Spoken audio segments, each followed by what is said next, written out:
When the elevator cable snapped, Ethan Cole had exactly 3 seconds to choose: save himself or save the woman who was about to destroy his life.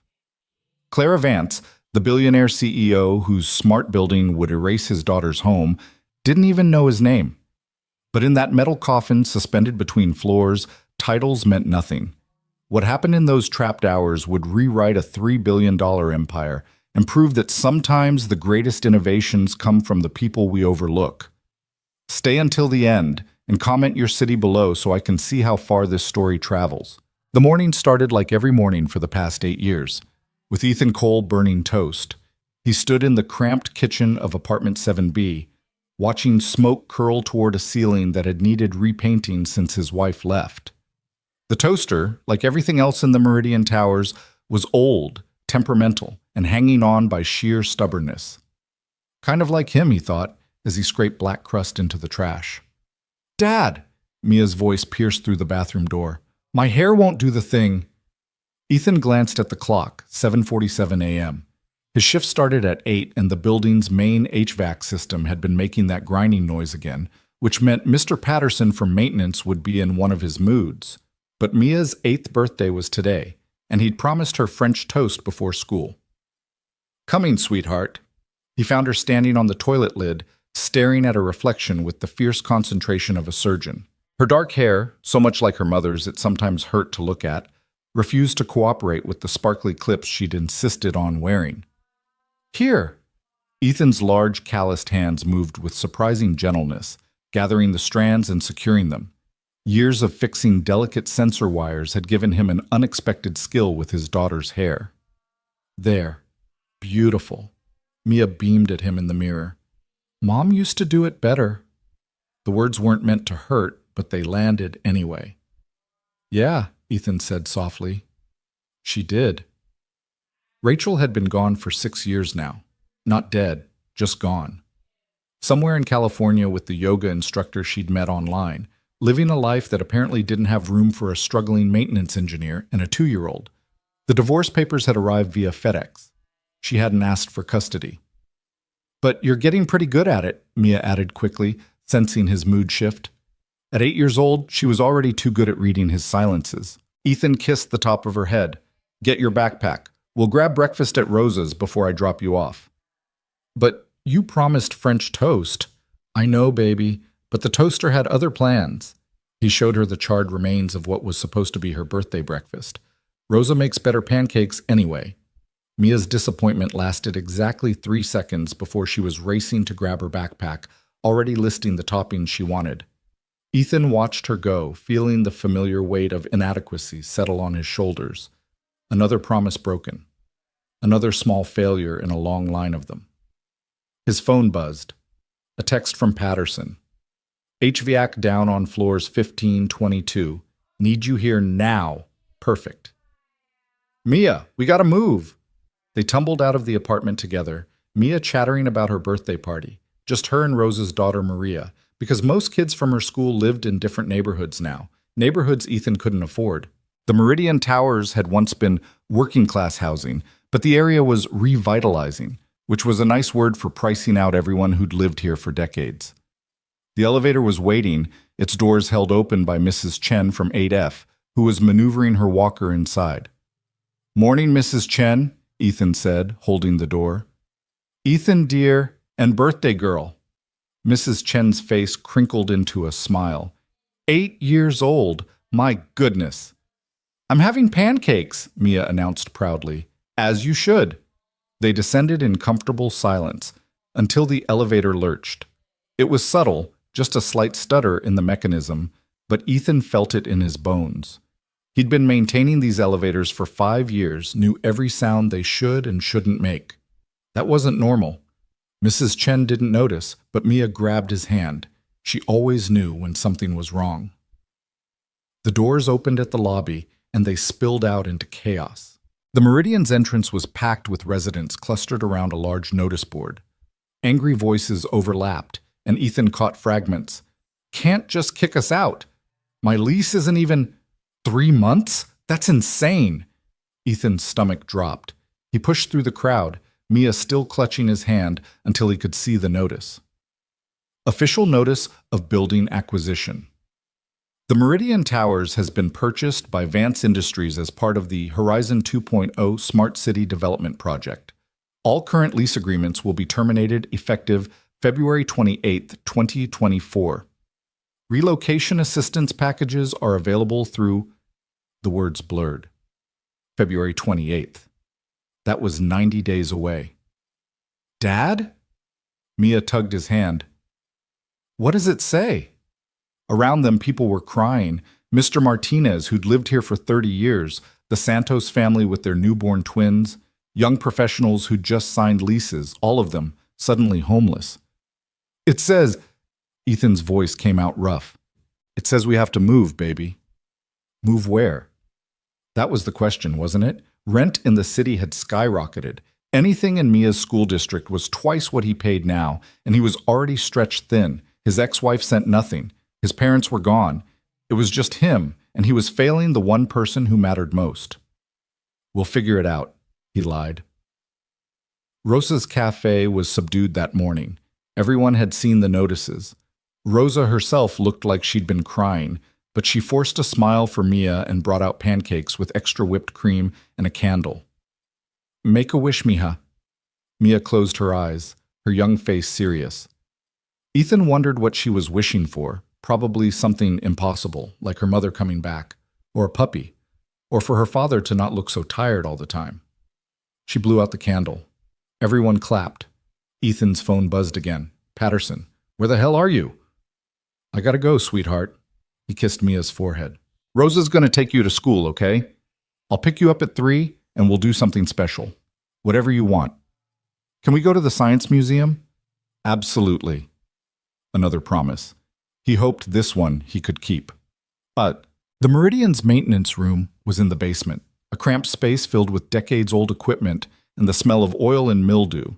Patterson was already there, red-faced and sweating, staring at the HVAC control panel like it had personally insulted him. Finally, he snapped when Ethan appeared. System's been down for an hour. Got 50 people complaining about no heat. Ethan grabbed his tools without a word. Patterson was always angry about something, his ex-wives, his hemorrhoids, the city, life in general. Adding the building acquisition to his list of grievances would probably make his head explode. Did you see the notices? Ethan asked anyway, pulling open the access panel. See 'em. I got the call last week. They're keeping me on during transition at least. Maintenance staff for the new building. Patterson paused. You're on the list too, actually. Ethan froze. What? Yeah, they want experienced people who know the neighborhood. Decent pay increase, too. HR lady said you'd get a call this week. It should have been good news. Job security when everything else was falling apart. But something about it felt wrong, like being offered a life jacket by the person who'd just sunk your boat. What about everyone else? Ethan asked quietly. The families? Patterson shrugged. Not my problem, not yours either. We fix things, Cole. We don't make policy. Ethan wanted to argue, but what was the point? Patterson was right. They were just maintenance workers. Nobody asked their opinion about $3 billion development projects. He spent the next 3 hours wrestling with the HVAC system, a serpent's nest of ductwork and wiring that predated most modern building codes. The problem was deeper than Patterson thought. The whole system was failing, held together by patches and prayers. By 11, he'd gotten heat restored to the affected floors, but his hands were scraped and his uniform was filthy. He needed to clean up before picking up Mia. The elevator to the maintenance locker room was on the fritz again. That same subtle lurch he'd felt that morning, but worse now. The car shuddered as it climbed, and Ethan made a mental note to check the cables before his shift ended. He got off on the 10th floor, used the staff bathroom to wash up, then headed back to the elevator. That's when he saw her. Clara Vance was standing in the hallway, flanked by 2 assistants in expensive suits. Ethan recognized her immediately. Everyone in the city did. She was on billboards, magazine covers, TED Talks. The wunderkind CEO who'd built Vance Industries from a single software startup into a tech empire worth billions. She was younger than he'd expected, maybe late 30s, with sharp features and dark hair pulled back so severely it looked painful. She was also furious. Completely unacceptable, she was saying into her phone. her voice cold enough to frost glass. "I don't care what the contractor says. If the sensors aren't installed by Friday, find someone who can get it done." She ended the call with a sharp jab and turned to one of her assistants. "What floor is the system's demonstration on?" 22nd, Miss Vance." They all moved toward the elevator, the same elevator Ethan was heading for. He hung back, hoping they wouldn't notice him. The last thing he needed was to share an enclosed space with the woman who was destroying his life. But the elevator arrived, the doors opened, and Clara Vance stepped inside without looking at him. Her assistants followed. Ethan hesitated. He could wait for the next one, should wait for the next one. But he was already late, and Mia would be disappointed if he wasn't there at pickup. He stepped inside. The doors closed. Clara Vance didn't acknowledge his existence. She was scrolling through her tablet, frowning at whatever she saw there. Her assistants stood at attention like Secret Service agents. Ethan pressed himself into the corner, trying to make himself invisible. The elevator began to climb. 10th floor. 11th. 12th. That's when it happened. The lurch this time wasn't subtle. The entire car jerked violently, throwing everyone off balance. Clara stumbled, catching herself against the wall. One of her assistants yelped. Then the lights went out. Emergency lighting kicked in, bathing everything in sickly red. An alarm began to blare. 3 short bursts, pause, 3 more bursts. The elevator had stopped moving. "What's happening?" Clara demanded, her composure cracking.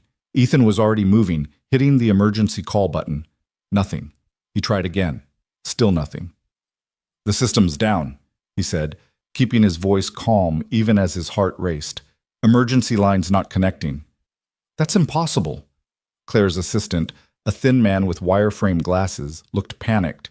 "This building has redundant systems, triple backups." "Yeah, well, they're not working." Ethan pulled out his phone. No signal.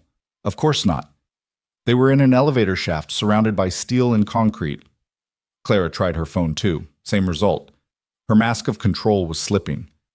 "How long until someone realizes we're stuck?" "Depends if anyone called it in before the system crashed."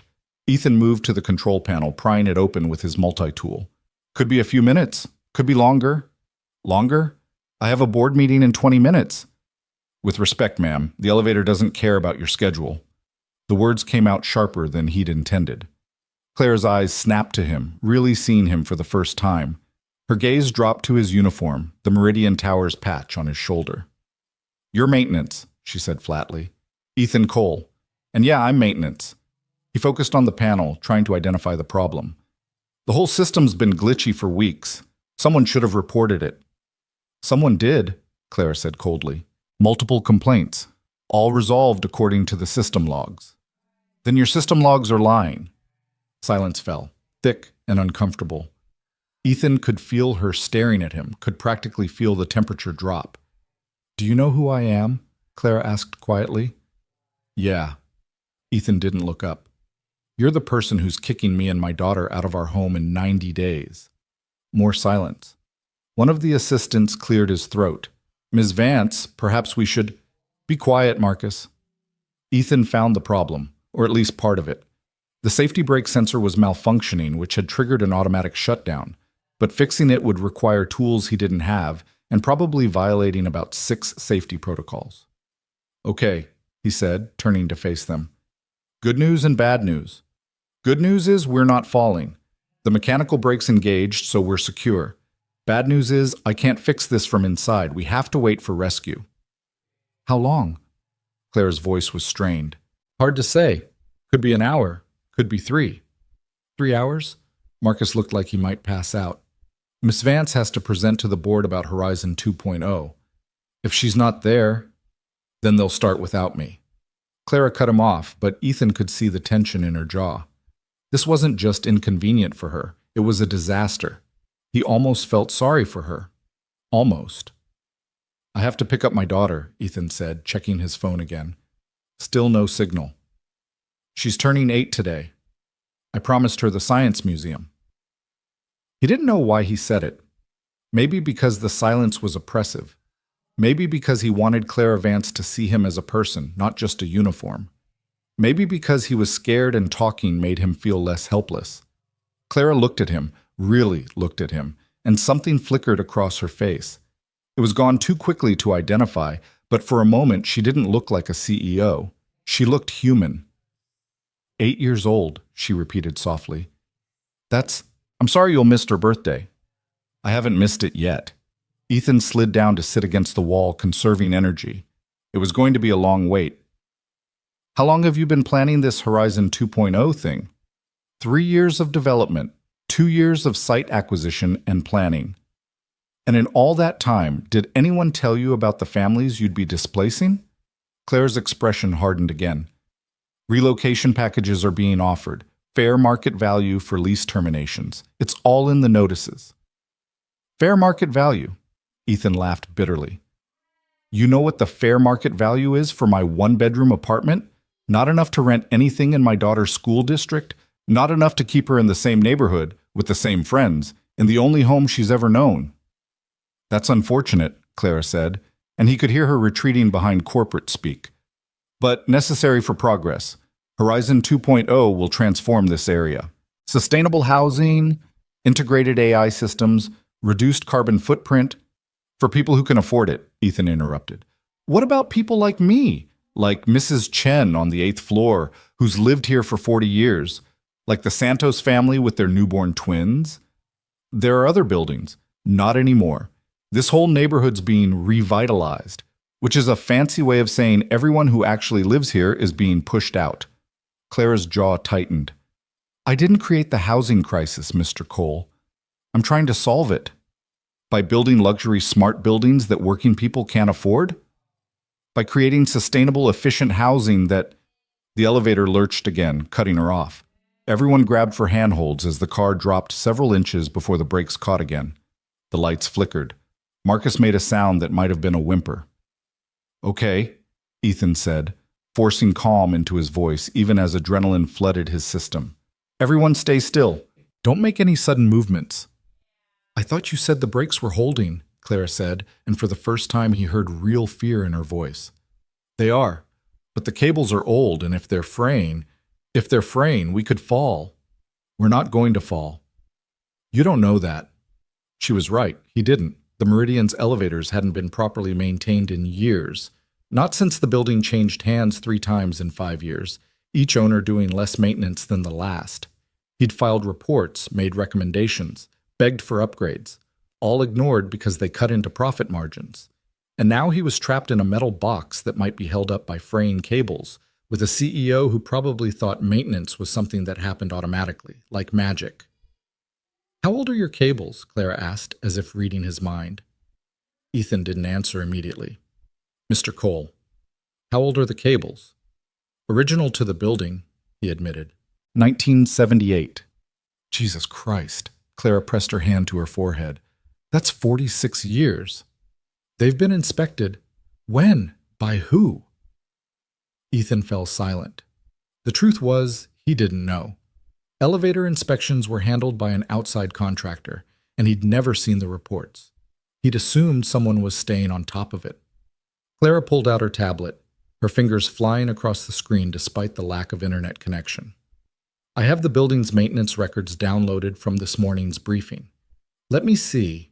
She scrolled, her face growing paler.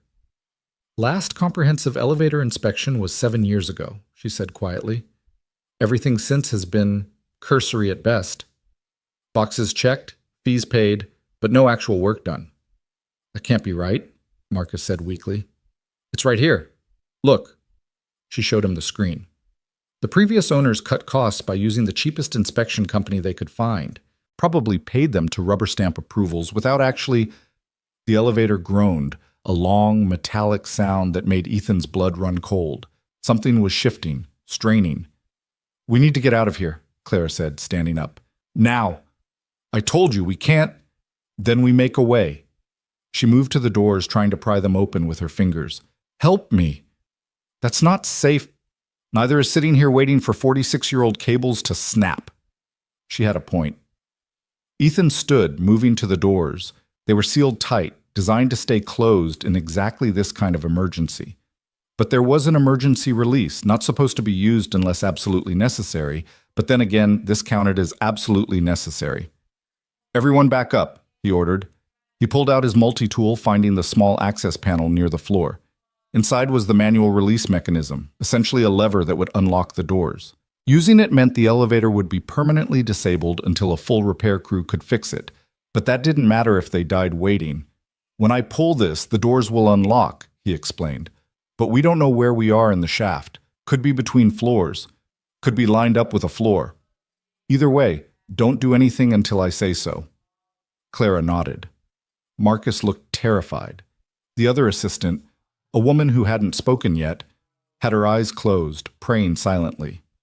Ethan gripped the lever. "Ready?" "Do it," Clara said. He pulled. The doors gave a pneumatic hiss and parted slightly. Ethan got his fingers in the gap and pulled, Clara joining him. Together they forced the doors open. Concrete wall greeted them. They were between floors. The bottom of the doorway to the 15th floor was visible about 3 feet above the elevator ceiling, the top of the 14th floor doorway 3 feet below. "Damn it," Ethan muttered. But there was a gap, narrow, but there. If they could climb through the ceiling access hatch and reach the 15th floor doors. "There's a hatch above us," he said, pointing up. "Emergency exit. If I can get up there and open it, show me." Clara was already moving, her fear transformed into action. This was someone used to solving problems, Ethan realized, used to not being helpless. He interlocked his fingers, making a step with his hands. "I'll boost you up. You're lighter than me. Get to the hatch, push it open, then help pull the others through." "What about you?" "I'll figure it out." For a moment, Clara just looked at him, something unreadable in her expression. Then she stepped into his hands. Ethan lifted, and she was lighter than expected, almost fragile. She grabbed the hatch, pushed, and it swung open. "There's a ladder," she called down. "I can see the 15th floor doors. Can you reach them?" "Give me a second." Clara pulled herself through the hatch with surprising strength. Ethan heard her moving around on the elevator roof, then the sound of metal scraping metal. "I need something to pry with," she shouted down. Ethan tossed up his multi-tool. More scraping sounds, then a grunt of effort. Then, miraculously, light. Clara had gotten the 15th floor doors open just enough to let in a wedge of fluorescent brightness. Not much, but enough. "Okay," she called. "Send up Marcus." They worked together, a chain of desperation.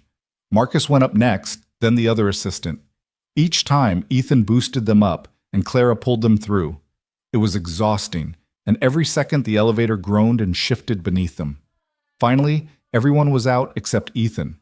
He stood alone in the red-lit car, looking up at the open hatch. The ceiling was just high enough that he couldn't reach it with a jump. He'd need something to stand on, but there was nothing in the elevator. "Mr. Cole!" Clara's face appeared in the opening. "Can you reach?" He jumped, fingers grazing the edge but finding no purchase. His second jump was no better. "There's a toolbox on the maintenance level," he called up.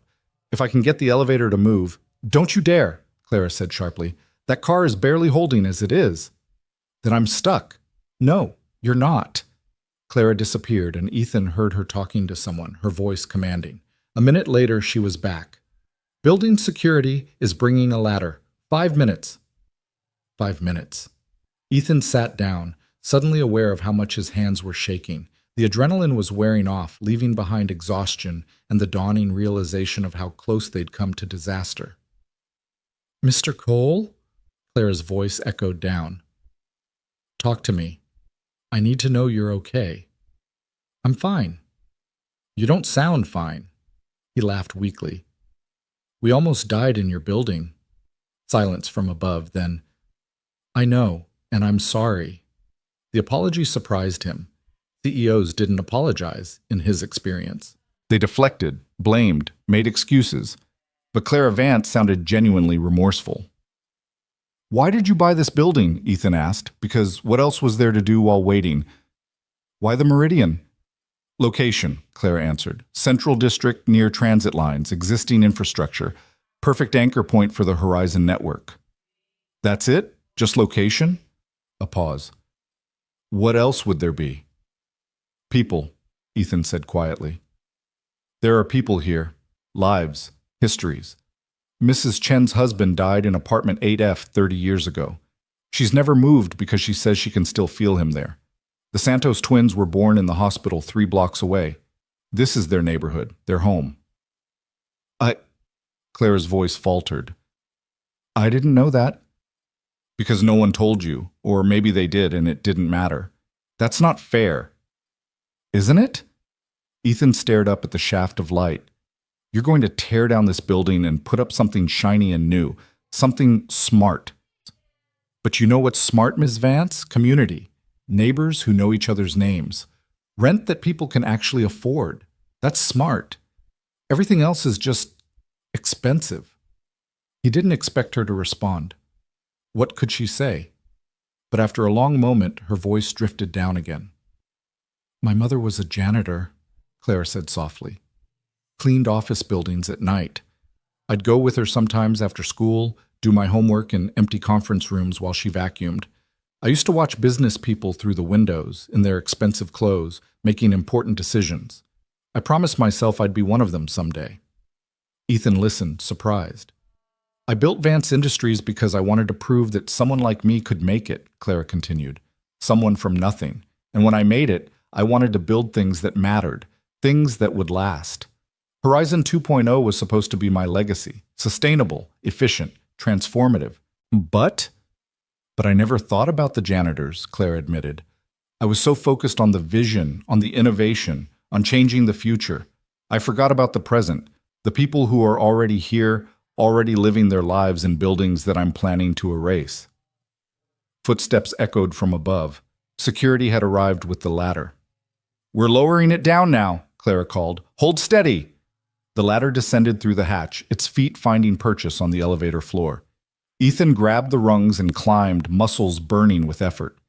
At the top, Clara and 2 security guards pulled him through onto the 15th floor. He collapsed on solid ground, chest heaving.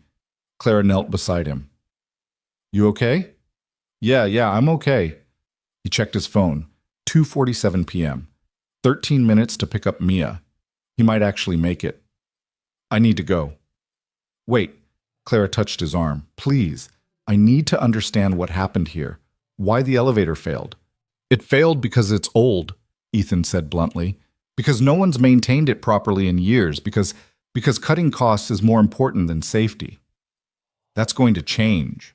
Clara stood, her expression hardening into determination. Marcus, get me the full maintenance records for this building. Every inspection, every repair, every report for the last 10 years. I want names of contractors, inspectors, everyone involved. Ms. Vance, the board meeting, canceled. This is more important. She turned back to Ethan. I want you to show me everything, every problem, every shortcut, every safety issue. Can you do that? Ethan hesitated. He should just walk away, get Mia, forget this ever happened, but something in Clara's face made him pause. A genuine desire to understand, to make things right.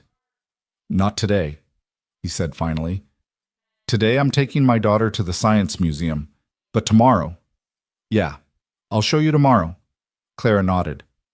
Tomorrow then. 9 a.m.? Make it 10. Mia's school doesn't start till 8:30. 10 o'clock. Clara pulled out a business card, scribbled something on the back. My personal cell. Call if you need anything before then. Ethan took the card, studying it. Clara Vance, CEO. The woman who was destroying his home was giving him her personal number. Nothing about this day made sense. I need to go, he said again. Of course. And Mr. Cole? Clara's expression softened. Happy birthday to your daughter. Ethan left her standing in the hallway, surrounded by assistants and security guards, looking somehow smaller than she had in the elevator. More human. He made it to Mia's school with 4 minutes to spare. She came running out, backpack bouncing, face bright with excitement. Dad, you made it! Told you I would. He swept her up in a hug, breathing in the smell of her strawberry shampoo. Ready for the science museum? So ready. As they walked to the bus stop, Mia chattering about her day, Ethan's mind kept returning to the elevator. To Clara Vance's face when she'd realized they might fall.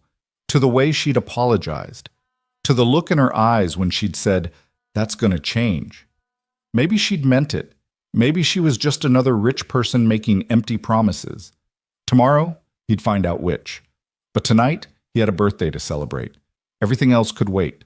The Science Museum was Mia's favorite place in the world, and watching her face light up at the dinosaur exhibit made Ethan forget, at least for a few hours, that they'd be homeless in 3 months.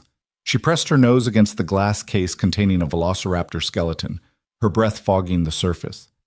Dad, did you know they were actually covered in feathers? Not scales like in the movies. I did not know that, Ethan said, though she'd told him this fact at least a dozen times before. He never got tired of her enthusiasm, the way her mind absorbed information like a sponge. And they were probably really smart, like crow smart, maybe smarter. She moved to the next exhibit, already talking about pterodactyls, and Ethan followed, his body still aching from the elevator incident, but his heart lighter than it had been in days.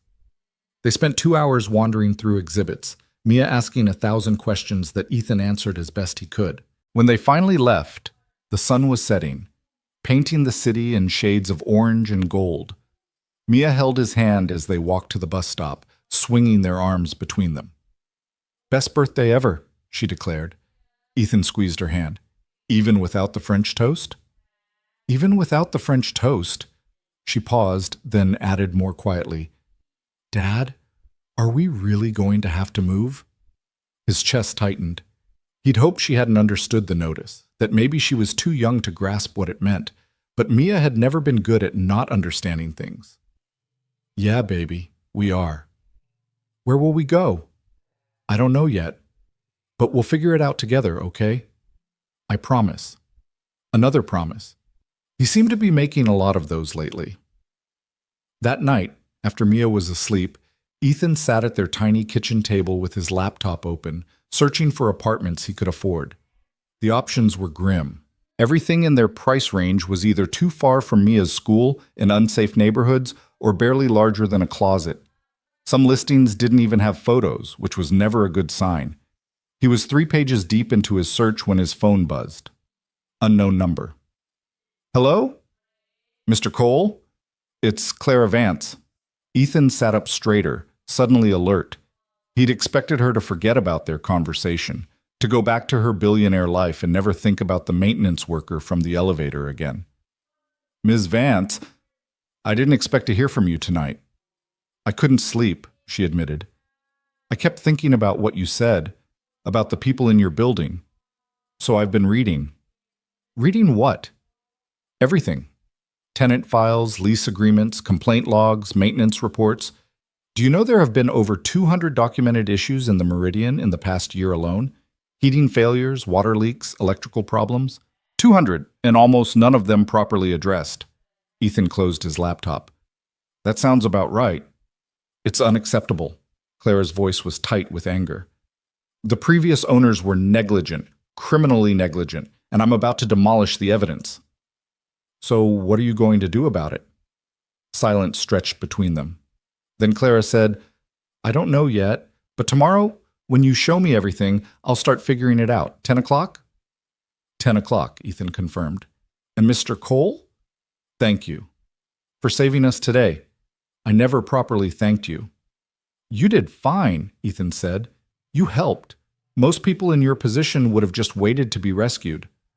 Most people in my position probably wouldn't have been in that elevator in the first place. Clara laughed softly, but there was no humor in it. I'll see you tomorrow. She hung up, and Ethan stared at his phone, trying to understand what had just happened. Clara Vance had called him at 9 p.m. on a Wednesday to talk about building maintenance. The woman had literally been in a board meeting when she got trapped. She should be focused on her company, her projects, her billions of dollars. Instead, she was reading tenant files and losing sleep over building code violations. Maybe she really did mean it when she said things would change. Or maybe, a cynical voice whispered in the back of his mind, she was just covering her liability before the lawsuit started. Ethan went to bed uncertain which possibility scared him more. The next morning, he dropped Mia at school and returned to the Meridian to find Clara Vance waiting in the lobby. She looked different than she had yesterday, still dressed expensively, but her hair was down, softening her features, and she wasn't surrounded by assistants, just her, holding 2 cups of coffee. I didn't know how you take it, she said, offering him one. So I got black and brought cream and sugar. Black's fine. Ethan took the cup, surprised by the gesture. Ready for the grand tour? Ready. He led her to the basement first, to the maintenance room where yesterday's crisis had started. In daylight, the space looked even worse. Water stains on the ceiling, exposed wiring held together with electrical tape, equipment that should have been replaced decades ago. Clara stood in the center of the room, slowly turning in a circle. This is where you work every day? Yeah. It's a death trap. It's a job, Ethan said, and somebody has to do it. He showed her the HVAC system he'd been fixing when Patterson called him about the elevator. Clara listened intently as he explained how the ductwork was corroded, how the control systems were obsolete, how every winter they lost heat to multiple floors, and every summer the air conditioning barely functioned. This isn't just neglect, Clara said, running her finger along a rusted pipe. This is deliberate cost-cutting at the expense of human safety. Welcome to affordable housing, Ethan said dryly. They moved through the building systematically. Ethan showed her the water heater that periodically flooded the basement, the electrical panel where circuit breakers sparked when you flipped them, the roof access where leaks had created black mold colonies that maintenance wasn't equipped or trained to properly remove. In Mrs. Chen's apartment on the 8th floor, he showed Clara the window that wouldn't close all the way, letting in freezing winter air, the toilet that ran constantly because the parts to fix it weren't in the maintenance budget, the outlets that didn't work, forcing the elderly woman to run extension cords across her living room. Mrs. Chen herself was at her daughter's place, but Ethan had a master key for emergencies. Standing in her small, worn apartment, Clara was quiet for a long time. She's lived here 30 years? Clara finally asked. 32. Her husband died here. She says she can still feel him in the walls. Ethan gestured around the cramped space. This is what you're demolishing. Not just buildings, memories, lives.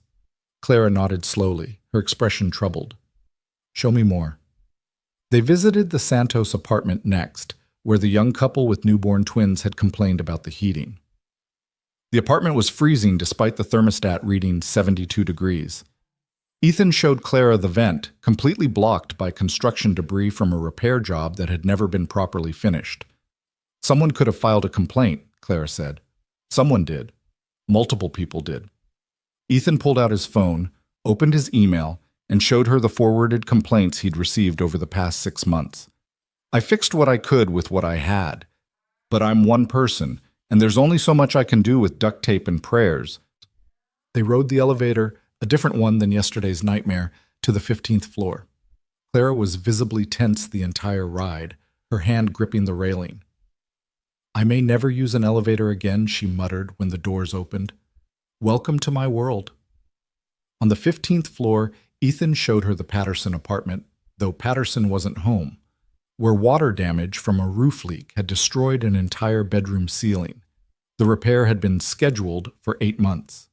In the hallway, they passed Mr. Martinez, who was heading out with his grocery cart. He nodded to Ethan, but froze when he saw Clara, recognition flashing across his weathered face. You're her, he said flatly. The one buying the building. Clara straightened her shoulders. Yes, I'm Clara Vance. 30 years, Mr. Martinez said, his voice shaking with emotion. I've lived here 30 years, raised my kids here, buried my wife from here, and now you're going to knock it down and put up some fancy building I couldn't afford if I worked 3 jobs. Mr. Martinez, you know what the relocation package you're offering me is? $12,000. You know how far that goes in this city? Nowhere. Absolutely nowhere. He turned to Ethan. And you're helping her? Showing her around? I'm showing her the truth, Ethan said quietly. Mr. Martinez shook his head in disgust and walked away, his cart rattling down the hallway. Clara watched him go, her face pale. He's right, she said softly. $12,000 is insulting. It's not just insulting, it's functionally useless. Ethan led her to the stairwell. He wasn't getting back in an elevator if he could help it, and they climbed to the roof. The city sprawled around them, glittering in the morning sun. From up here, you couldn't see the poverty, the struggle, the people being pushed out by progress.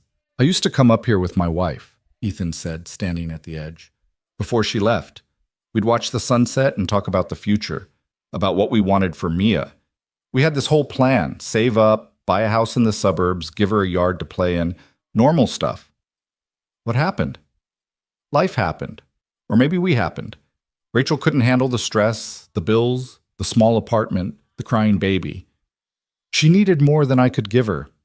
Ethan laughed bitterly. Turns out a maintenance engineer's salary doesn't buy happiness. Clara moved to stand beside him. I'm sorry. Don't be. She made her choice. I made mine. I chose Mia. He looked at Clara. But now I'm going to lose even this shitty building with its broken elevators and leaking roof and freezing apartments, because at least it was ours. At least it was home. Mr. Cole, Ethan, just Ethan. Ethan. Clara turned to face him fully. What if I told you there might be another way? Another way to what? To do this project, to build Horizon 2.0 without displacing everyone. She pulled out her tablet, fingers flying across the screen. I've been running numbers all night. What if instead of demolition, we renovated, brought the Meridian and the other buildings up to code, added smart systems gradually, created mixed-income housing? Ethan stared at her. That would cost more. Significantly more. And take longer. Years longer. Clara met his eyes. But it would be right. It would be what my mother would have wanted me to do. Your board would never approve it. Probably not. Clara smiled grimly. But I'm the CEO, and sometimes that means making decisions that aren't popular. They stood on the roof for a while longer, not speaking, just looking out at the city. Ethan wanted to believe her, wanted to trust that this billionaire CEO actually cared about people like him. But trust was expensive, and he'd been burned before. Why are you really doing this? He asked finally. Yesterday you were ready to demolish the building. Today you're talking about renovation. People don't change that fast. Clara was quiet for a moment. When she spoke, her voice was soft, almost vulnerable. Yesterday in that elevator, I thought I was going to die. And the only thing I could think about was how empty my life is. No husband, no children, no real friends, just work, just endless work. I've spent 15 years building an empire, and for what? To be remembered as the woman who displaced thousands of families so she could build smart buildings. Most CEOs don't care about that. I'm not most CEOs. Clara turned to him. My mother died when I was 23. Cancer. She spent her last weeks in a hospital room that cost more per day than she made in a month.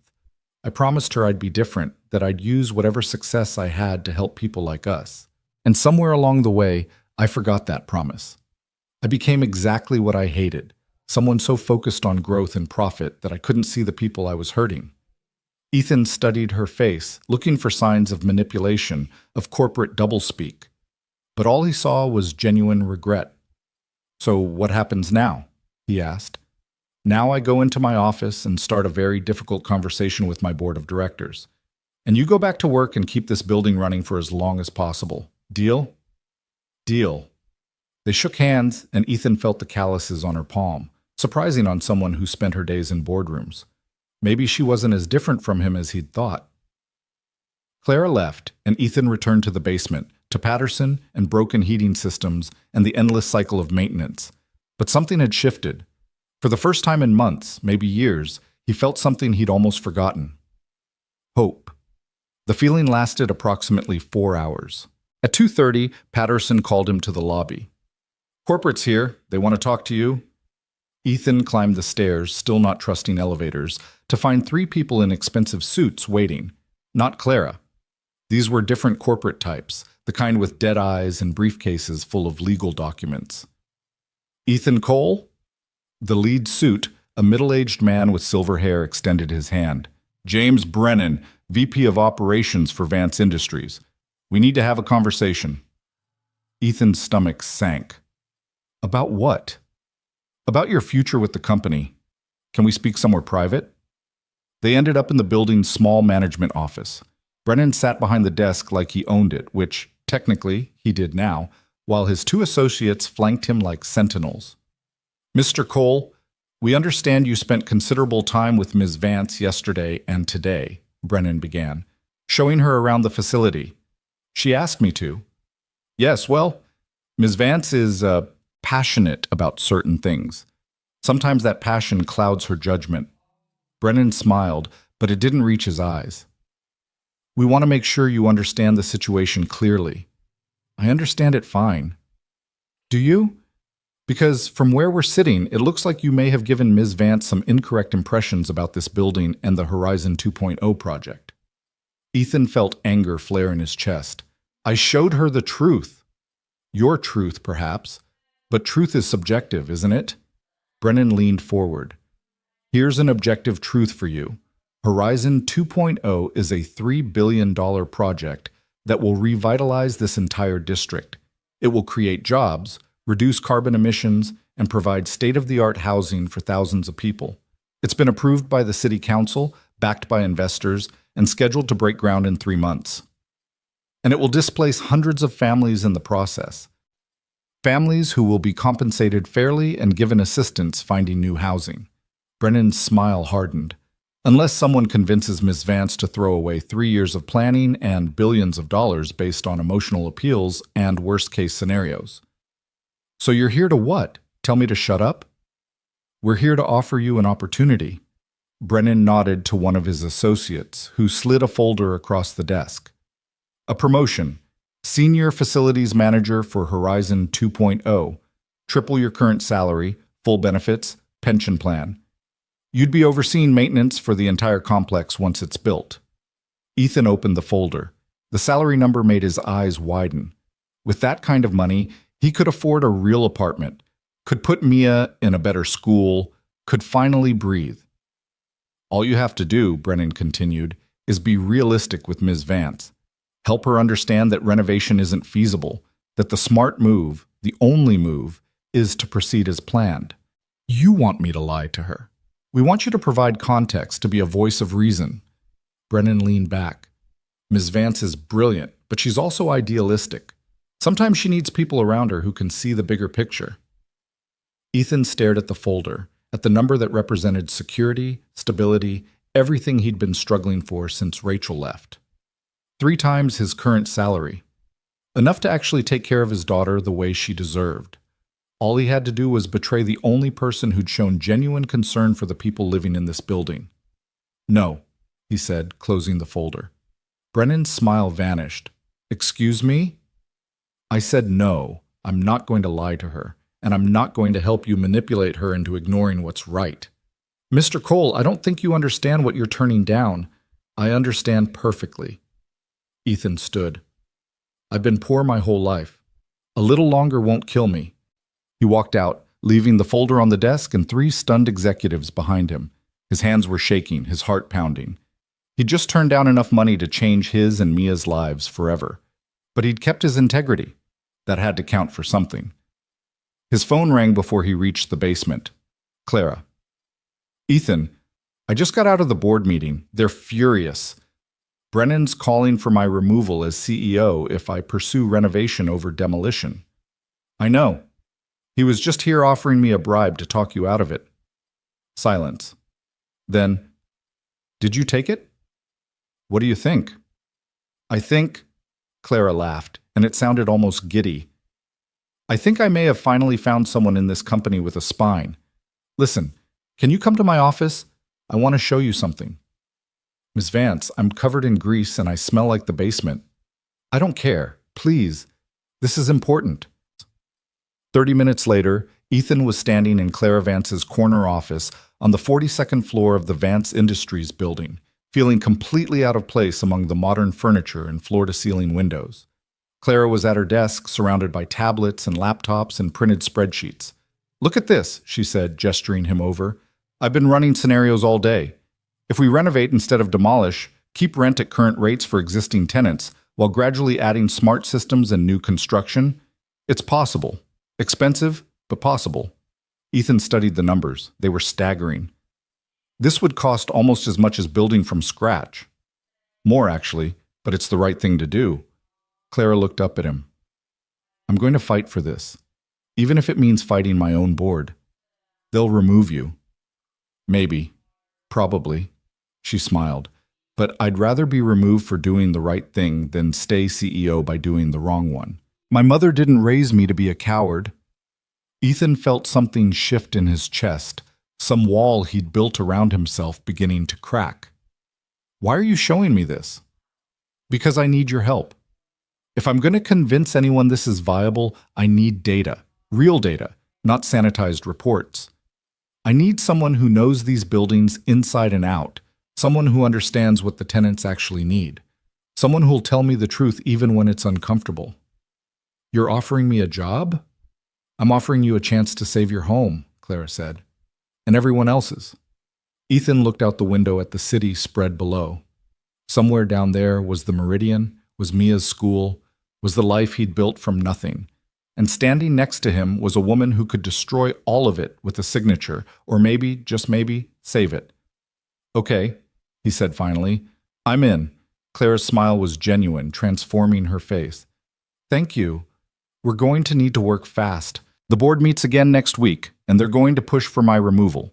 We need to have a complete proposal ready by then. Renovation plans, cost analysis, community impact studies, everything." "That's impossible." "So was getting out of that elevator." Clara started gathering papers. "But we did it anyway." They worked through the evening, Clara on financial projections and Ethan on practical renovation assessments. Around 7, Clara ordered food, actual good food, not the cheap takeout Ethan was used to, and they ate at her conference table while comparing notes. "The electrical systems need complete replacement," Ethan said, pointing to his tablet.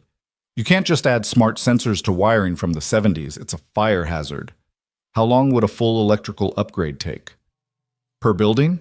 6 months minimum, and that's if you do it floor by floor so people can stay in their apartments."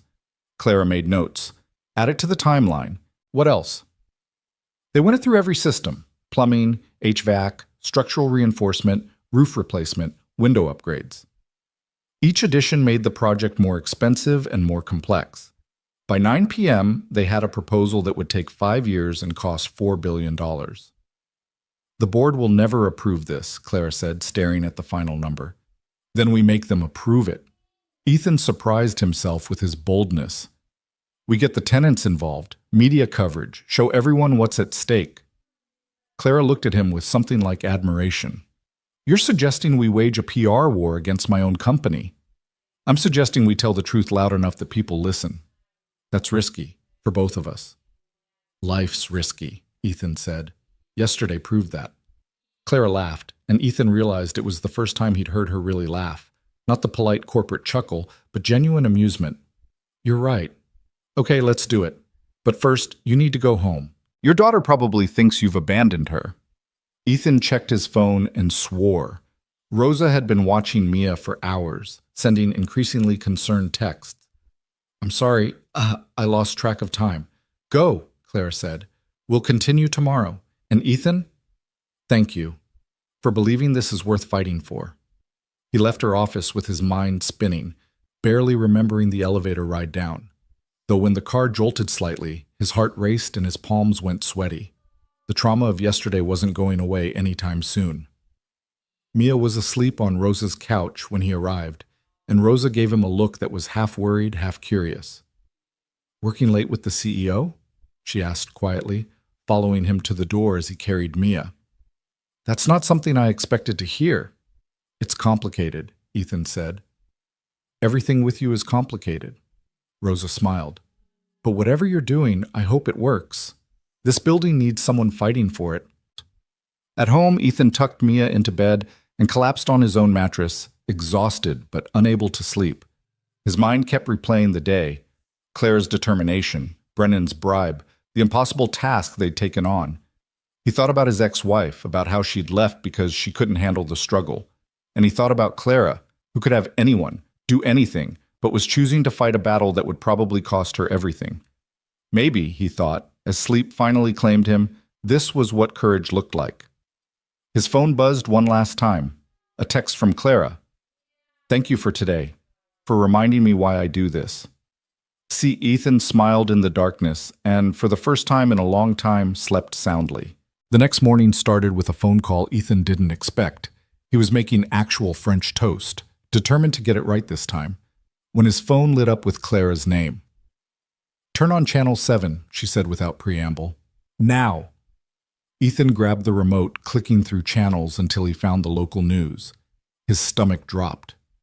A reporter stood in front of the Meridian Towers, microphone in hand, speaking to the camera with practiced concern. Behind her, residents were being interviewed.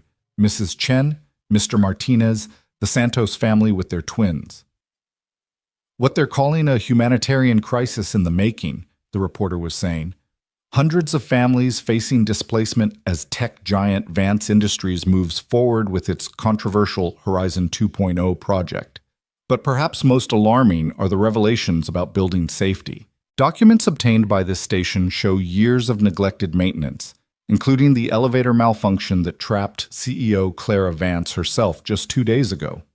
The screen cut to footage of the Meridian's lobby, then to what looked like internal maintenance reports. Ethan's reports, the ones he'd shown Clara. How did they get those? Ethan asked, though Clara was still on the line. I leaked them, Clara said calmly. Last night, after you left.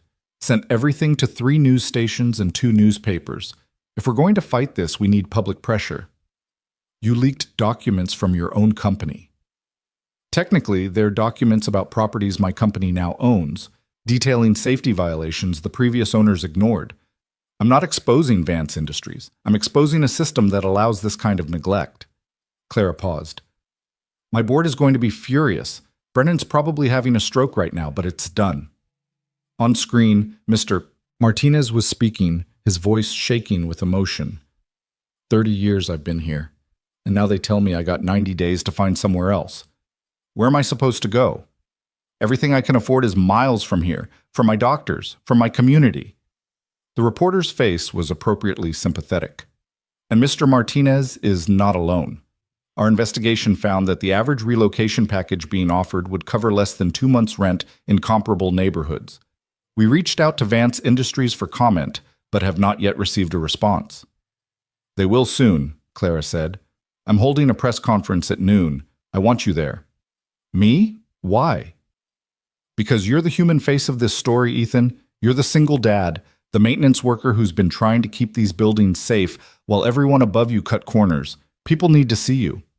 Ethan looked at Mia, who was watching the television with wide eyes. Dad, that's our building. I know, sweetheart. Are we famous? Despite everything, Ethan smiled. Something like that. He told Clara he'd be there, hung up, and finished making breakfast in a daze. The French toast came out perfectly this time, golden and crispy, just how Mia liked it.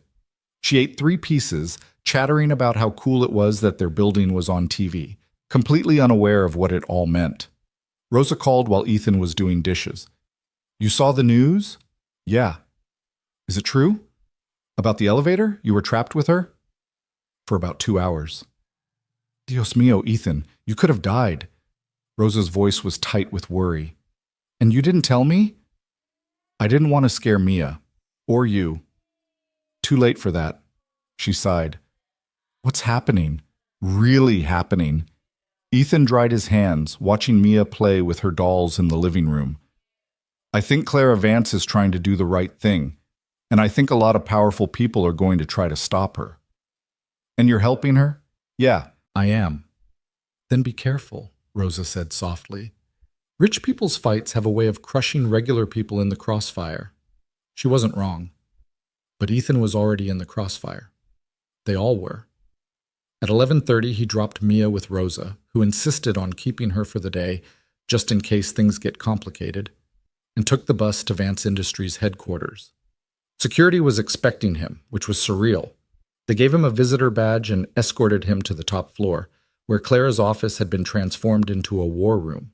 There were at least a dozen people working, assistants, lawyers, PR specialists, all moving with frantic purpose. Clara stood at the center of it all, dressed in a dark blue suit that somehow made her look both powerful and approachable. When she saw Ethan, her face relaxed slightly. You came. You asked me to. I did, but I wasn't sure you would. She pulled him aside, away from the chaos. This is going to get ugly, Ethan. The board has already called an emergency meeting for this afternoon. They're going to try to remove me. Can they do that?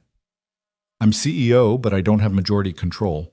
If enough board members vote against me, I'm out. Clara's jaw tightened. Which is exactly what Brennan's been working on since yesterday. He's been calling board members, telling them I've had some kind of breakdown, that I'm making emotional decisions that will destroy the company. Have you? Clara looked at him sharply, then smiled. Maybe. But if caring about people is a breakdown, then I'm okay with that diagnosis. A woman in her 30s approached, tablet in hand. Ms. Vance, media is set up in the main conference room. We're live in 20 minutes. Thank you, Diane. Clara turned back to Ethan. I want you on stage with me. You don't have to speak if you don't want to, but I need people to see you, to understand this isn't just abstract policy. It's about real people. Ethan's throat went dry. I've never been on camera before. Neither had I, the first time. You just tell the truth. That's all anyone can ask. They walked to the conference room together, and Ethan's anxiety ratcheted up with every step. The room was packed. Reporters from every major outlet, cameras on tripods, microphones clustered on the podium like metal flowers. Clara squeezed his hand once, then let go and walked to the podium with the confidence of someone who'd done this 1,000 times. Ethan stood to the side, trying to be invisible, which was impossible given that every camera in the room swung toward him the moment he appeared. Thank you all for coming, Clara began, her voice steady and clear. 2 days ago, I was trapped in an elevator at the Meridian Towers for nearly 2 hours. The elevator failed because of decades of neglected maintenance, safety violations that were documented but ignored, and a system that prioritized profit over people. The reporters were already typing, cameras flashing. Clara continued, her voice gaining strength. I'm here today to announce that Vance Industries is fundamentally changing our approach to the Horizon 2.0 project. Instead of demolishing the Meridian and surrounding buildings, we will be implementing a comprehensive renovation program that will preserve affordable housing while upgrading safety and infrastructure. Murmurs rippled through the crowd. Someone called out, "What about the timeline, the budget?" Both will increase significantly, Clara acknowledged. This project will now take approximately 5 years and cost an estimated $4 billion, up from our initial $3 billion. But this is an investment in community, in sustainability, in doing what's right rather than what's easy. Ms. Vance, a reporter in the front row stood. Sources say your board of directors opposes this change. Some are calling for your removal as CEO. How do you respond? Clara's smile was sharp. I respond by saying that leadership means making difficult decisions. If the board decides that protecting profits is more important than protecting people, then perhaps I'm not the right CEO for Vance Industries. But I believe there's a better way forward, and I'm committed to fighting for it. Another reporter. The man with you, is that Ethan Cole, the maintenance worker who was trapped with you? All eyes turned to Ethan. Clara gestured for him to join her at the podium. His legs felt like concrete, but he moved forward, hyper-aware of every camera pointed at him. This is Ethan Cole, Clara said. He's a single father, a maintenance engineer who spent years trying to keep the Meridian safe with inadequate resources and budget. He's also the person who saved my life when that elevator failed. Ethan, would you like to say anything? He absolutely did not want to say anything, but he looked out at the reporters, thought about Mia and Mrs. Chen and Mr. Martinez, and everyone else who couldn't afford to be here, who didn't have a voice in rooms like this. I'm not good at speeches, he started, his voice rough. I fix things for a living. Broken heaters, leaking pipes, faulty wiring, and for years I've been trying to fix problems that should never have existed in the first place. Problems caused by landlords who saw my neighbors as income sources instead of human beings. He could feel Clara beside him, supporting him without touching him. My daughter is 8 years old. She's lived in the Meridian her whole life. It's not perfect. The heat doesn't always work. The elevator's dangerous. The roof leaks. But it's home. And Ms. Vance is the first person with actual power who's listened to people like me, who's seen us as people worth protecting. Ethan looked directly at the cameras. So yeah, renovating is harder and more expensive than demolishing. But my daughter's home is worth it. Everyone's home is worth it. The room erupted with questions, but Clara raised her hand. That's all for now. We'll release detailed plans as they develop. Thank you. She guided Ethan off the stage, her hand on his elbow, and they escaped into a side corridor. The moment the door closed, Ethan sagged against the wall. I can't believe I just did that. You were perfect, Clara said, and she sounded genuinely moved. Exactly what people needed to hear. I was terrified. So was I, the first 100 times. She checked her phone and winced. Brennan's calling, along with 6 board members, the head of legal, and my mother's ghost, apparently. Despite the tension, Ethan laughed. You should probably answer some of those. Probably. But she didn't move. Ethan, I want you to know, whatever happens this afternoon, whatever the board decides, I don't regret this. Any of it. Even if they fire you? Even then. Clara smiled. Turns out there are things more important than being CEO. Before Ethan could respond, Diane appeared. Ms. Vance, the board is convening in 30 minutes. They've requested your presence. Clara's smile faded. Of course they have, she turned to Ethan. You should go home. Be with your daughter. This next part is going to be ugly. Let me come with you. Ethan, you stood up there and defended people like me. The least I can do is stand with you. He straightened up. Besides, I want to see Brennan's face when you walk in there. Clara studied him for a long moment, then nodded. Okay, but stay quiet and let me handle the board. These people are sharks. I work in maintenance. I'm used to dealing with things that can kill me. They rode the elevator to the boardroom floor, Clara's hand gripping the railing the entire time, her fear of elevators now a permanent fixture. The boardroom itself was intimidating, all dark wood and leather chairs and windows overlooking the city. 12 board members were already seated, and every face turned when Clara entered with Ethan behind her. James Brennan sat at the far end, his expression triumphant. Clara, and you've brought your maintenance worker. How quaint. Mr. Cole is here as my guest and advisor on the Horizon project, Clara said coldly, taking her seat at the head of the table. Ethan stood behind her, trying to look professional and failing. The chairman, an elderly man named Richard Ashford, cleared his throat. Clara, we've called this meeting to discuss your unauthorized press conference and the dramatic changes you've announced to Horizon 2.0. Changes that, I might add, were not approved by this board. I'm CEO, Clara said. Making strategic decisions is my job. Strategic decisions, yes. Reckless decisions that quadruple our timeline and increase costs by billions? No. But Brennan leaned forward. You've also leaked confidential documents to the media, exposing the company to potential liability. I leaked documents about safety violations at properties we now own, documents that show systemic neglect by previous ownership. That's not exposing Vance Industries, that's protecting it from future liability.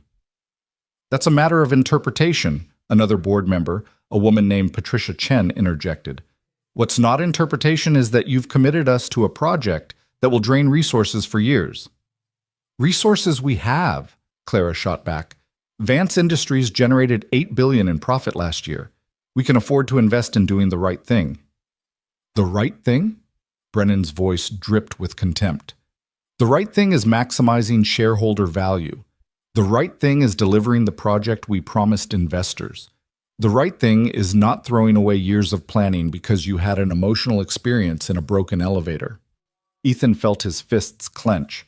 He wanted to defend Clara, to tell Brennan exactly where he could shove his shareholder value. But Clara had asked him to stay quiet. I'm not asking for approval, Clara said, her voice ice. I'm informing you of the direction we're taking. As CEO, that's my prerogative. Not anymore. Brennan slid a document across the table. I've been in contact with 7 board members. We have the votes to remove you as CEO, effective immediately, if you don't rescind this renovation plan and proceed with Horizon as originally designed. The room went silent. Clara picked up the document, read it slowly, then set it down. You're staging a coup, she said flatly. We're protecting the company, Brennan corrected, from a CEO who's clearly compromised. Clara, no one questions your brilliance or your past contributions, but this decision shows a fundamental lack of judgment. We're offering you a graceful exit. Resign voluntarily, transition to a board advisory role, and we'll all move forward. And if I refuse?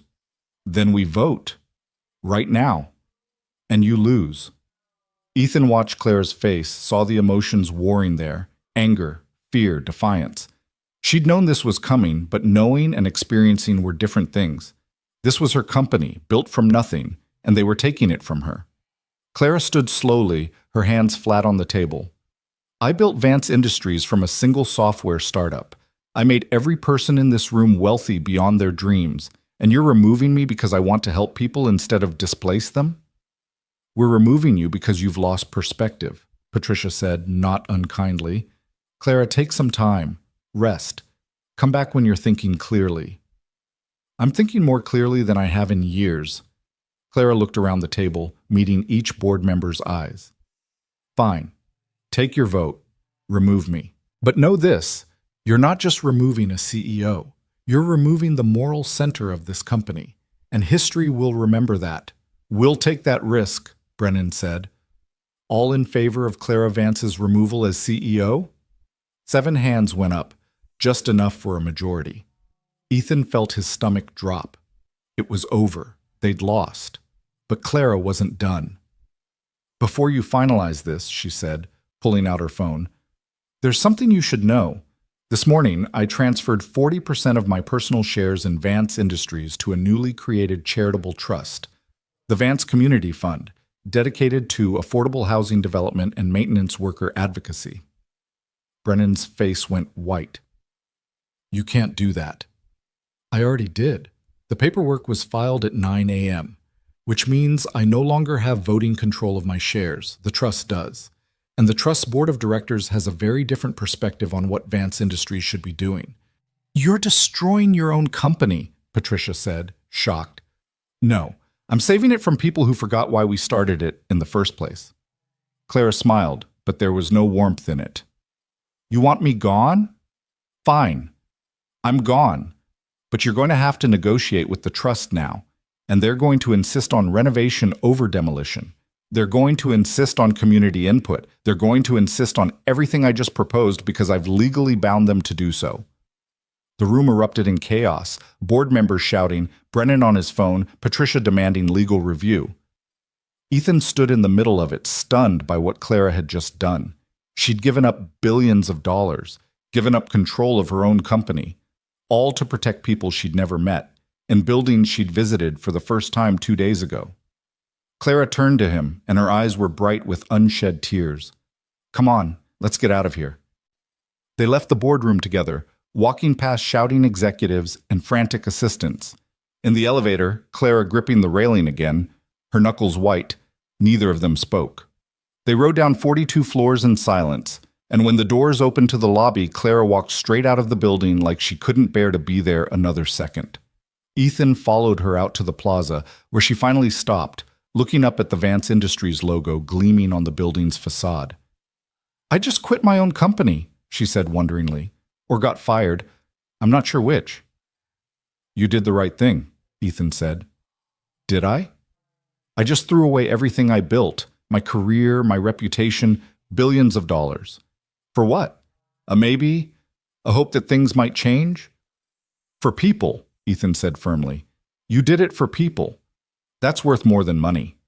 Clara laughed, and it sounded slightly hysterical. Easy to say when you're not the one who just gave up $8 billion. I've been poor my whole life, so yeah, it is easier for me to say. But that doesn't make it less true. Ethan moved to stand in front of her, making her look at him.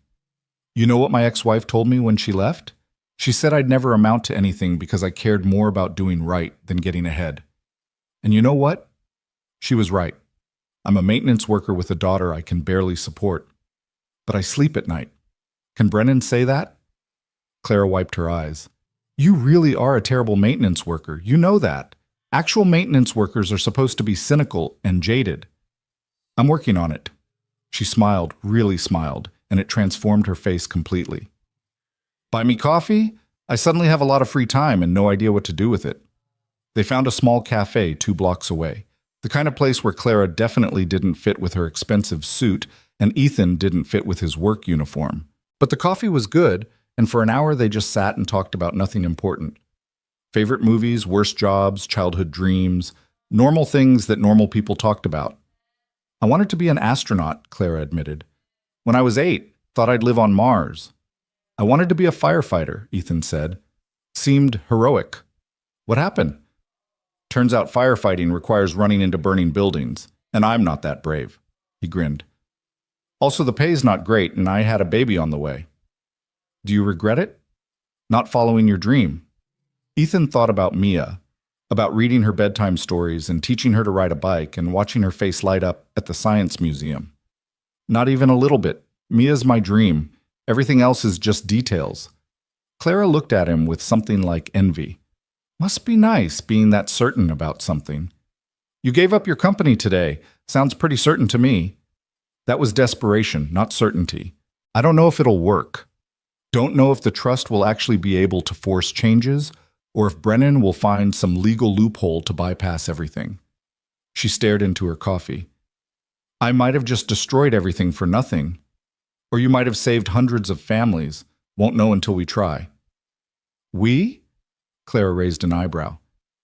You think I'm backing out now? After that speech you gave? Ethan shook his head.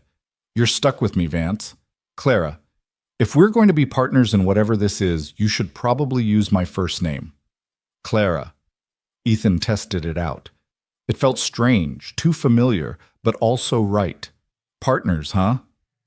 Well, I'm unemployed, and you're probably about to be fired for helping me. Might as well team up. They sat there until the cafe started filling with the dinner crowd, and then Clara walked Ethan to the bus stop. It was strange, he thought, how comfortable this had become. 2 days ago, she'd been the enemy, the billionaire destroying his life. Now she was, what? A friend? Something more than that? He wasn't sure. I should go get Mia, he said when his bus arrived. Tell her I said hi, and that I'm sorry about all this chaos. She thinks it's exciting. We're on TV. Apparently that makes us cool. Clara laughed. At 8, everything makes you cool. Wait until she's 14. The bus doors opened, and Ethan climbed on, then turned back. Clara, thank you for fighting for us. Thank you for reminding me why it's worth fighting. The bus pulled away, and Ethan watched through the window as Clara stood on the sidewalk, looking smaller and more vulnerable than any billionaire CEO should. His phone buzzed with a text from Rosa. Everything okay?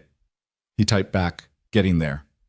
When he arrived at Rosa's apartment, Mia launched herself at him, full of questions about the press conference she'd watched on Rosa's TV. Ethan answered as best he could, simplifying the complicated mess of corporate politics and board votes into something an 8-year-old could understand. So Miss Clara is trying to save our home? Mia asked. Yeah, baby, she is. Is she a superhero? Ethan thought about Clara standing in that boardroom, giving up everything she'd built. Yeah, he said softly. I think maybe she is. That night, after Mia was asleep, Ethan's phone rang. Unknown number, but he answered anyway. Mr. Cole, this is Patricia Chen from the Vance Industries board. Ethan's guard went up immediately. What do you want? To apologize, and to inform you that after reviewing the documents Clara leaked, documents we should have seen months ago, the board has voted to pursue renovation over demolition for Horizon 2.0. Ethan sat up straight. What? Clara was right. About the safety issues, about the human cost, about all of it. She went about it the wrong way, leaking documents and making public statements without board approval. But she was right. Patricia paused. We'd like her back as CEO, but she's not answering our calls. Maybe because you fired her. We didn't fire her. We voted to remove her, but she walked out before the vote was finalized. Legally, she's still CEO, and we'd like her to stay. Another pause. Will you talk to her? Convince her to come back? Why would I do that? Because the alternative is Brennan as interim CEO, and he'll find a way to dismantle everything she tried to build. We need Clara. The company needs her. But more than that, the people in those buildings need her. Ethan wanted to refuse, to tell Patricia exactly what she could do with her apology and her sudden change of heart. But she was right. Without Clara, everything they'd fought for would disappear. I'll talk to her, he said finally. But I'm not making any promises. He called Clara immediately. She answered on the first ring, her voice thick with sleep. Ethan, what's wrong? The board wants you back. Silence. Then, what? He told her about Patricia's call, about the vote to pursue renovation, about how they needed her back as CEO. Clara listened without interrupting, and when he finished, she was quiet for so long he thought she'd hung up. Clara? I'm here, just Processing. She laughed softly. They want me back. Question is, do you want to go back? More silence, then, I don't know. This morning I was so sure.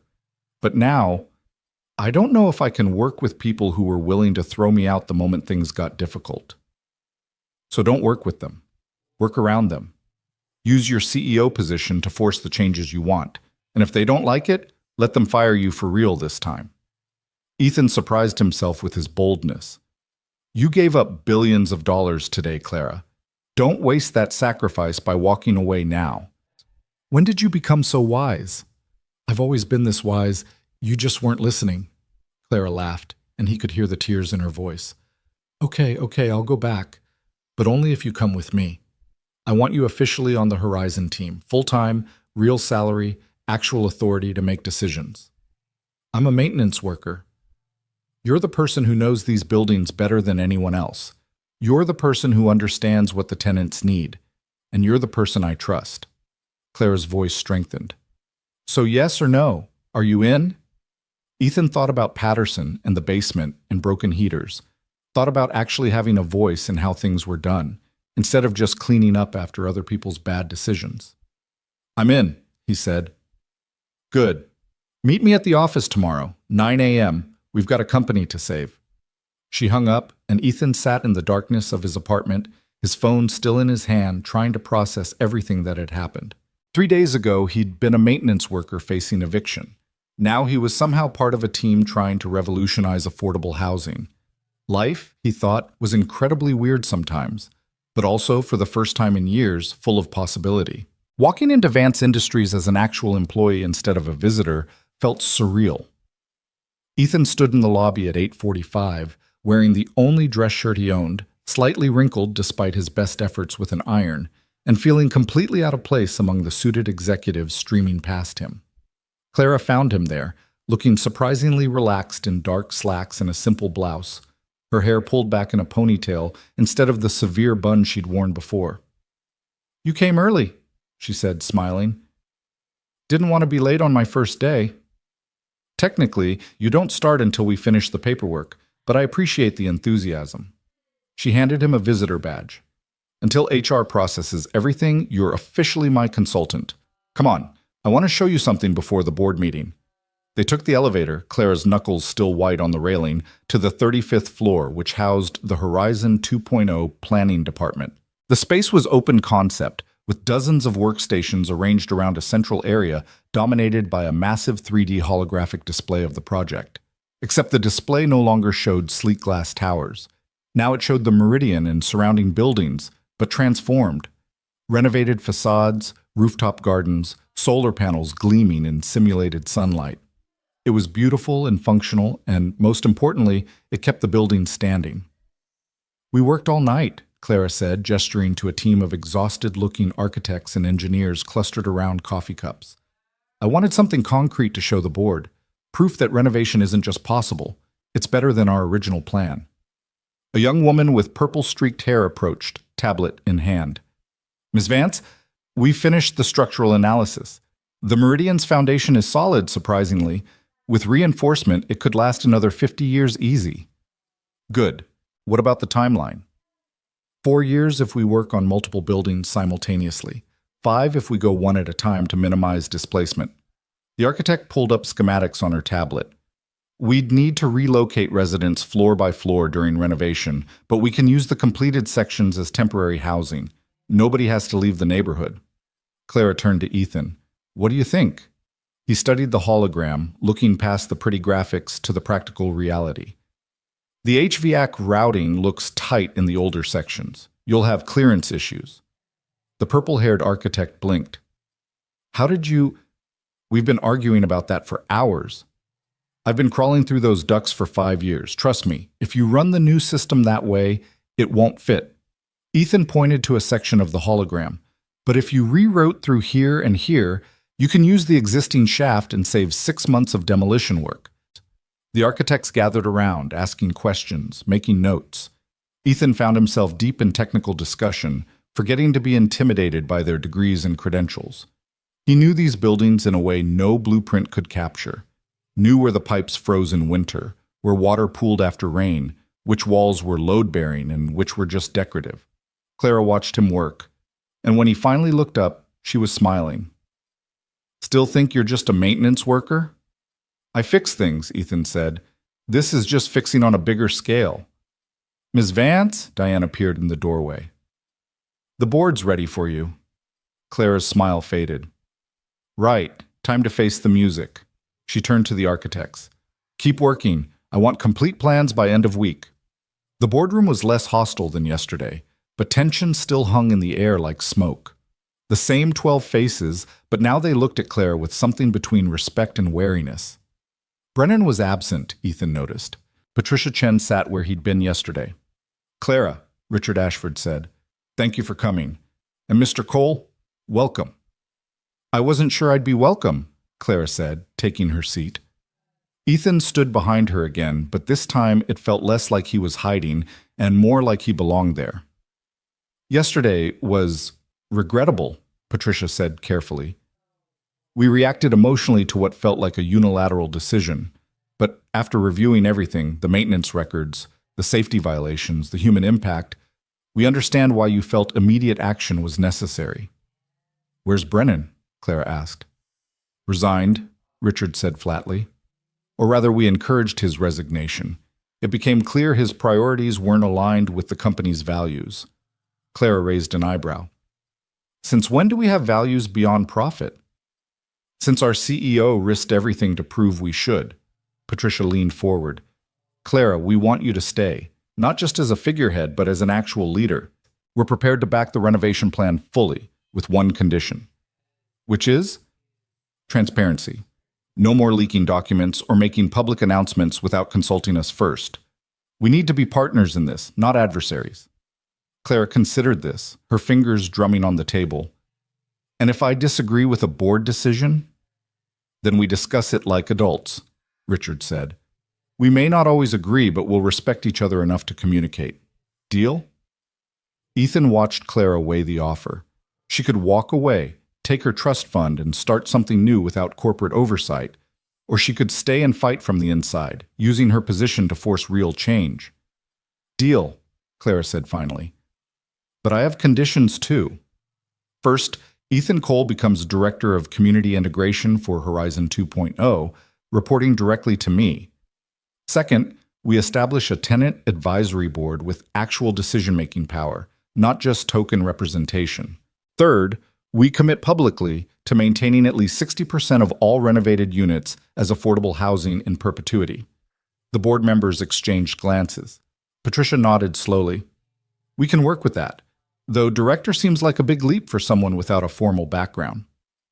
"He has something better than a formal background," Clara said. "He has lived experience and technical expertise. He knows these buildings and these communities in ways none of us do. If we're serious about doing this right, we need people like him making decisions." "I agree," said a board member Ethan didn't recognize, a black woman in her 60s. "I grew up in housing projects. Watching rich people make decisions about poor people's lives never ends well. We need voices from the community at every level." "All in favor of Clara's conditions?" Richard asked. Every hand went up. Not unanimously. A few members clearly had reservations, but enough to carry the vote. "Then it's settled," Richard said. "Welcome back, Clara. Officially this time." The meeting continued for another hour, diving into budgets and timelines and legal considerations. Ethan's head spun with the sheer scale of it all. They were talking about billions of dollars, thousands of lives, years of work. And somehow, impossibly, he was part of it. When they finally escaped the boardroom, Clara pulled him into an empty office and closed the door. "Director of Community Integration," she said. "That's a real title with real authority, but it's also a real target. Brennan won't be the last person who opposes what we're doing. Are you sure you want this? Are you kidding? I just got promoted from maintenance worker to director. I'm terrified, but I'm not stupid enough to say no." Clara laughed, and the tension drained from her shoulders. "Good, because I'm terrified too, and I'd rather be terrified with someone I trust." Over the next week, Ethan's life transformed completely. HR processed his paperwork. complete with a salary that made him check the numbers 3 times to make sure there wasn't a mistake. He could afford a real apartment now, could put Mia in better schools, could finally breathe without constantly calculating bills. But first, he had to help save the Meridian. The architects gave him an office, small, but with a window and a door and furniture that wasn't held together with duct tape. He spent his days meeting with tenants, documenting their concerns, translating their real-world problems into language the engineers could understand. Nights he worked with Clara and the design team, reviewing plans, making adjustments, fighting for details that corporate types wanted to cut as unnecessary. "We don't need community rooms," one efficiency consultant argued. "They're wasted space." "They're where people build community," Ethan shot back. "Where Mrs. Chen plays mahjong with her neighbors, where the Santos twins will have birthday parties, where Mr. Martinez teaches kids chess. That's not wasted space. That's the whole point." The consultant looked to Clara for support. She shook her head. "Ethan's right. The rooms stay." It became a pattern. Someone would suggest cutting a feature to save money, and Ethan would explain why that feature mattered to actual residents, and Clara would back him up. Slowly, grudgingly, the corporate types learned that this wasn't just a construction project. It was about people. Mia adjusted to their new life with the flexibility of children. She loved telling her classmates that her dad was a director now, even if she wasn't entirely sure what that meant. Rosa was happy for him, but worried too. "You're in their world now," she said one evening when he picked up Mia. "Rich people's world. Don't forget where you came from." "I couldn't forget if I tried," Ethan assured her. "I still live in apartment 7B, for now. But when you can afford better, then I'll move somewhere in the neighborhood, somewhere close to you and everyone else." He squeezed her hand. "I'm not leaving, Rosa. This isn't about climbing the ladder. It's about making the ladder accessible to everyone else." 2 weeks after the board meeting, Clara called an all-hands meeting for everyone involved in Horizon 2.0. The conference room was packed. Architects, engineers, construction managers, community liaisons, and a dozen tenant representatives from the buildings affected. Mrs. Chen was there, looking tiny but fierce in her best dress. Mr. Martinez, arms crossed, skeptical but listening. The Santos parents with one of their twins, the other with a babysitter. And more, so many more. People whose homes were on the line. Clara stood at the front, and Ethan realized she was nervous. Her hands shook slightly as she pulled up the presentation. "Thank you all for coming," she began. "Especially our tenants, who have every right to distrust this process. For too long, you've been talked at instead of talked with. That changes now." She clicked through slides showing the renovation plans in detail. Not just pretty renderings, but practical information, timelines, temporary housing arrangements, rent protection guarantees, dispute resolution processes. "This is going to take 4 years," Clara said. 4 years of construction noise, temporary displacement, and inconvenience. We can't pretend otherwise. But what we can promise is that you won't be abandoned, you won't be priced out, and you'll have a voice in every decision that affects your home. Mrs. Chen raised her hand. "How do we know you'll keep those promises? The last 3 owners made promises too." "Because this time you'll have legal protection," Ethan said, standing up. He'd helped draft the tenant agreements personally. Every commitment Clara just made is in writing, legally binding. If Vance Industries breaks these promises, you can sue, and you'll win because the contracts are specifically designed to protect you. "Who pays for the lawyers if we need to sue?" Mr. Martinez asked. "The trust I established," Clara said. "Part of the Vance Community Fund is specifically designated for tenant legal support. You'll never have to fight alone." Questions came rapid fire about noise levels and construction hours, and what happens if someone gets sick and needs accommodation, about accessibility for disabled residents and protection for families with children, and guarantees that rent won't spike the moment renovations finish. Clara and Ethan answered them all, sometimes conferring with the architects and lawyers. When they didn't know an answer, they admitted it and promised to find out. No corporate doublespeak, no evasions. Slowly, the hostility in the room shifted, not to trust, that would take time, but to cautious hope. At the end, Mrs. Chen stood up, leaning on her walker. "I've lived through a lot of promises," she said, her voice thin but clear. "And I've seen most of them broken. But I'm going to choose to believe you, because the alternative is giving up, and I'm too old and too stubborn for that." The room applauded, and Clara's eyes shone with unshed tears. After the meeting, tenants lined up to talk with Ethan, to shake his hand, to tell him they were glad someone from the neighborhood was involved. He stayed for hours, listening to concerns, taking notes, promising to fight for them. When everyone finally left, he found Clara sitting alone in the conference room, staring at her tablet. "You okay?" he asked. "I keep thinking about what could go wrong," she admitted. "Construction delays, cost overruns, contractors cutting corners. There are 1,000 ways this could fail." "Yeah, but there are also 1,000 ways it could succeed." Ethan sat beside her. "You know what my dad used to say? Can't steer a parked car. You've got to be moving to change direction. So we start moving and adjust as we go." Clara smiled. "Your dad sounds wise."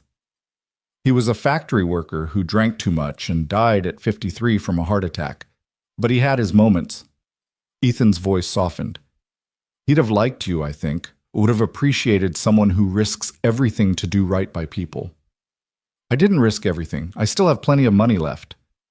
"You risked your reputation, your company, your position. That's everything that matters to someone like you." Ethan met her eyes. "Don't diminish what you did, Clara. It was brave." She looked away, uncomfortable with the praise. "I'm not brave. I'm just trying to make up for lost time." "Those aren't mutually exclusive." They sat in comfortable silence for a while until Clara's phone buzzed with yet another email requiring her attention. She sighed, standing up. "I should get back to work. Budget review starts in an hour." "Want help?" "You're a director, not my assistant." "I'm also your friend. At least I hope I am." Clara's expression softened. "You are. And yes, I'd appreciate the help." They worked side by side through the evening, reviewing construction bids and contractor proposals. Ethan learned to spot red flags, companies promising unrealistic timelines, budgets that seemed too good to be true, vague language that left room for corner cutting. Around 8, Clara ordered dinner from a nearby restaurant, insisting they both needed to eat. They ate in her office, arguing good-naturedly about whether the community gardens should be on rooftops or ground level. "Rooftops get more sun," Clara argued. "Ground level is accessible to elderly residents and people with disabilities," Ethan countered. "Mrs. Chen can't climb 5 flights of stairs.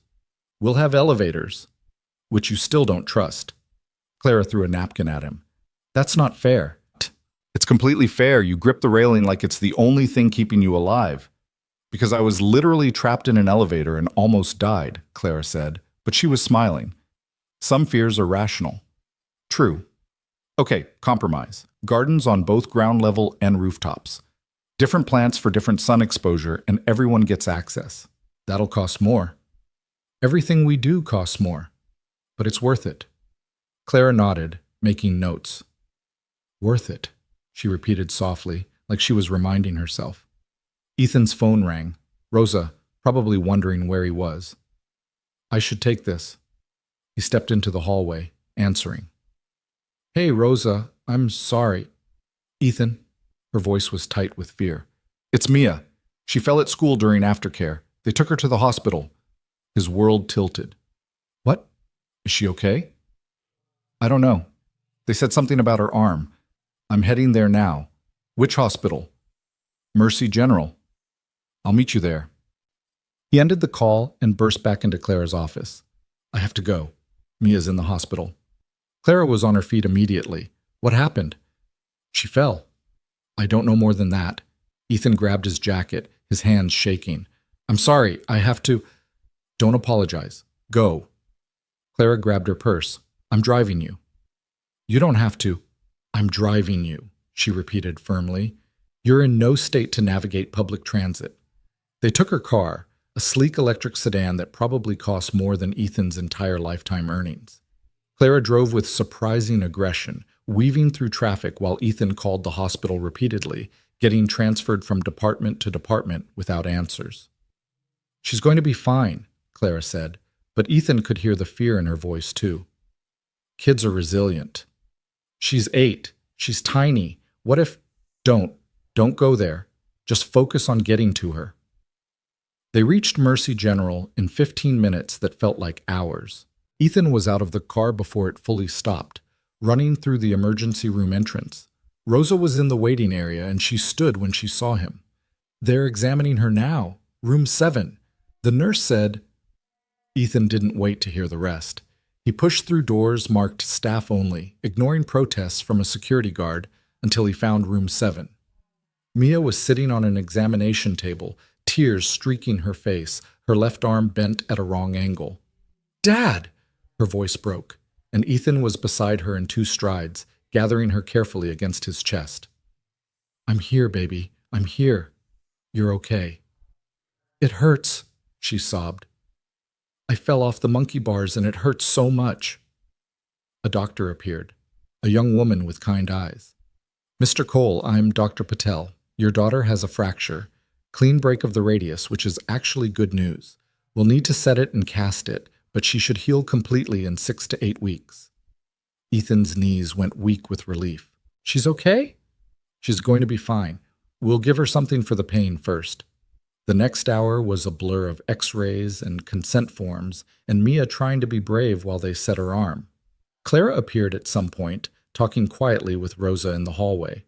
When they finally released Mia with a bright purple cast and a prescription for pain medication, it was nearly midnight. In the parking lot, Mia was already getting drowsy from the medication.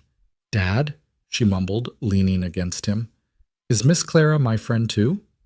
Clara, who was walking beside them, smiled. "I hope so. Is that okay with you?" "Yeah, you're nice, and you have a cool car." Mia yawned. "Can we get ice cream tomorrow?" "Absolutely," Ethan promised, though he suspected she wouldn't remember asking. Clara drove them home, Rosa too, since she'd come by bus. In the car, Mia fell asleep against Ethan's shoulder, her casted arm cradled carefully. He stroked her hair, overwhelmed by how close he'd come to losing everything that mattered. "Thank you," he said quietly to Clara, "for driving us, for being there." "Of course." Clara glanced at him in the rearview mirror. "She's a great kid, Ethan. You've done an amazing job with her. I just keep her alive and hope I'm not screwing her up too badly." "That's basically all parenting is," Rosa chimed in, "keeping them alive and minimizing the therapy they'll need later." They all laughed softly, and for a moment the fear faded. Mia was okay. Everything else could wait. At the Meridian, Clara insisted on helping Ethan carry Mia upstairs. Together they got her into bed, still in her clothes because she was too deeply asleep to change. Ethan pulled a blanket over her, kissed her forehead, and stood watching her breathe for a long moment. In the kitchen, Clara and Rosa waited. Rosa hugged him fiercely. "She's okay," she whispered. "You're both okay." "This time," Ethan said. "But what about next time? What if I'm in a meeting I can't leave? What if—" "Then you call me," Rosa said firmly. "Or Clara, or anyone. You're not alone anymore, Ethan. Stop acting like you are." Clara nodded. "Rosa's right. You have people now. Use us." Ethan looked between these 2 women, one who'd been there through everything, and one who'd appeared in his life barely 3 weeks ago, and felt something in his chest loosen. "Thank you," he said again, inadequately. Rosa left, needing to get home.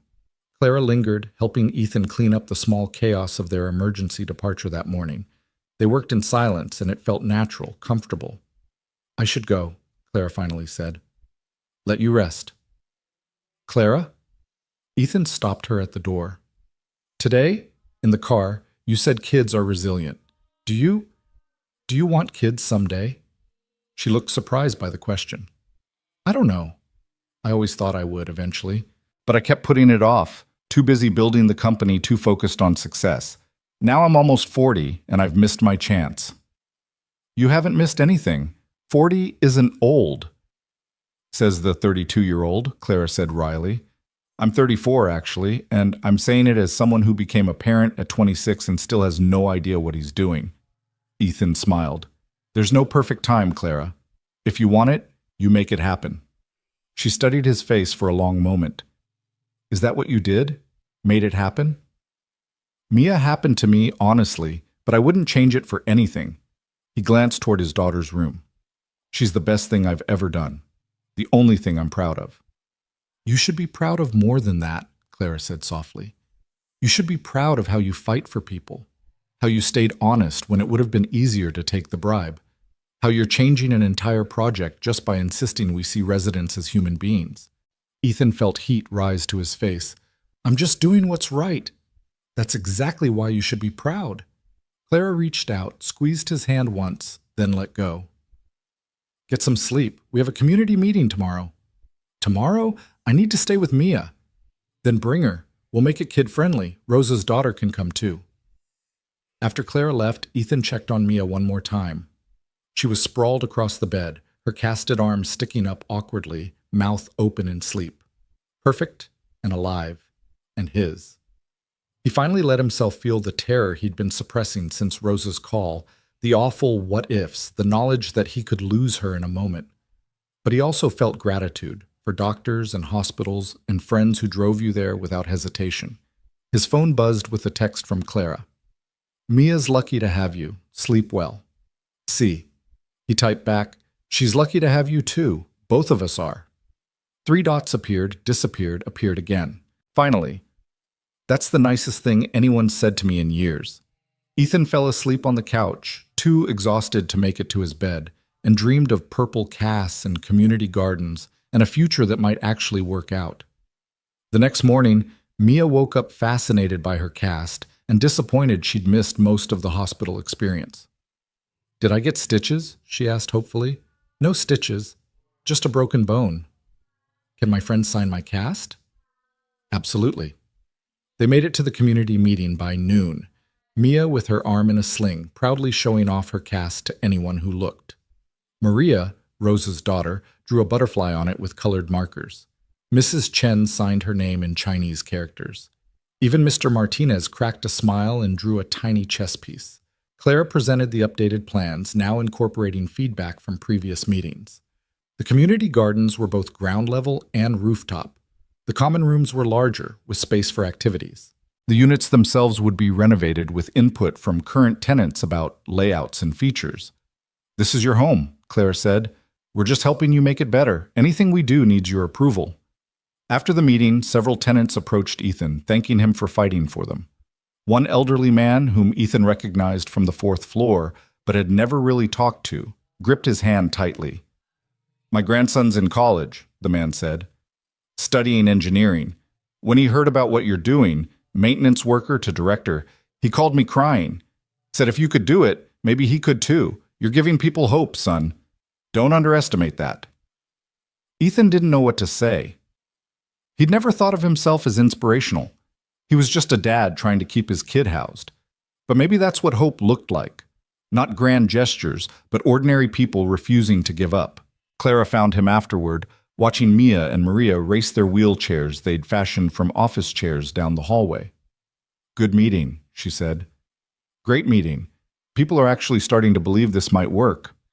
It will work. We'll make it work. Clara smiled. Together. Together, Ethan agreed.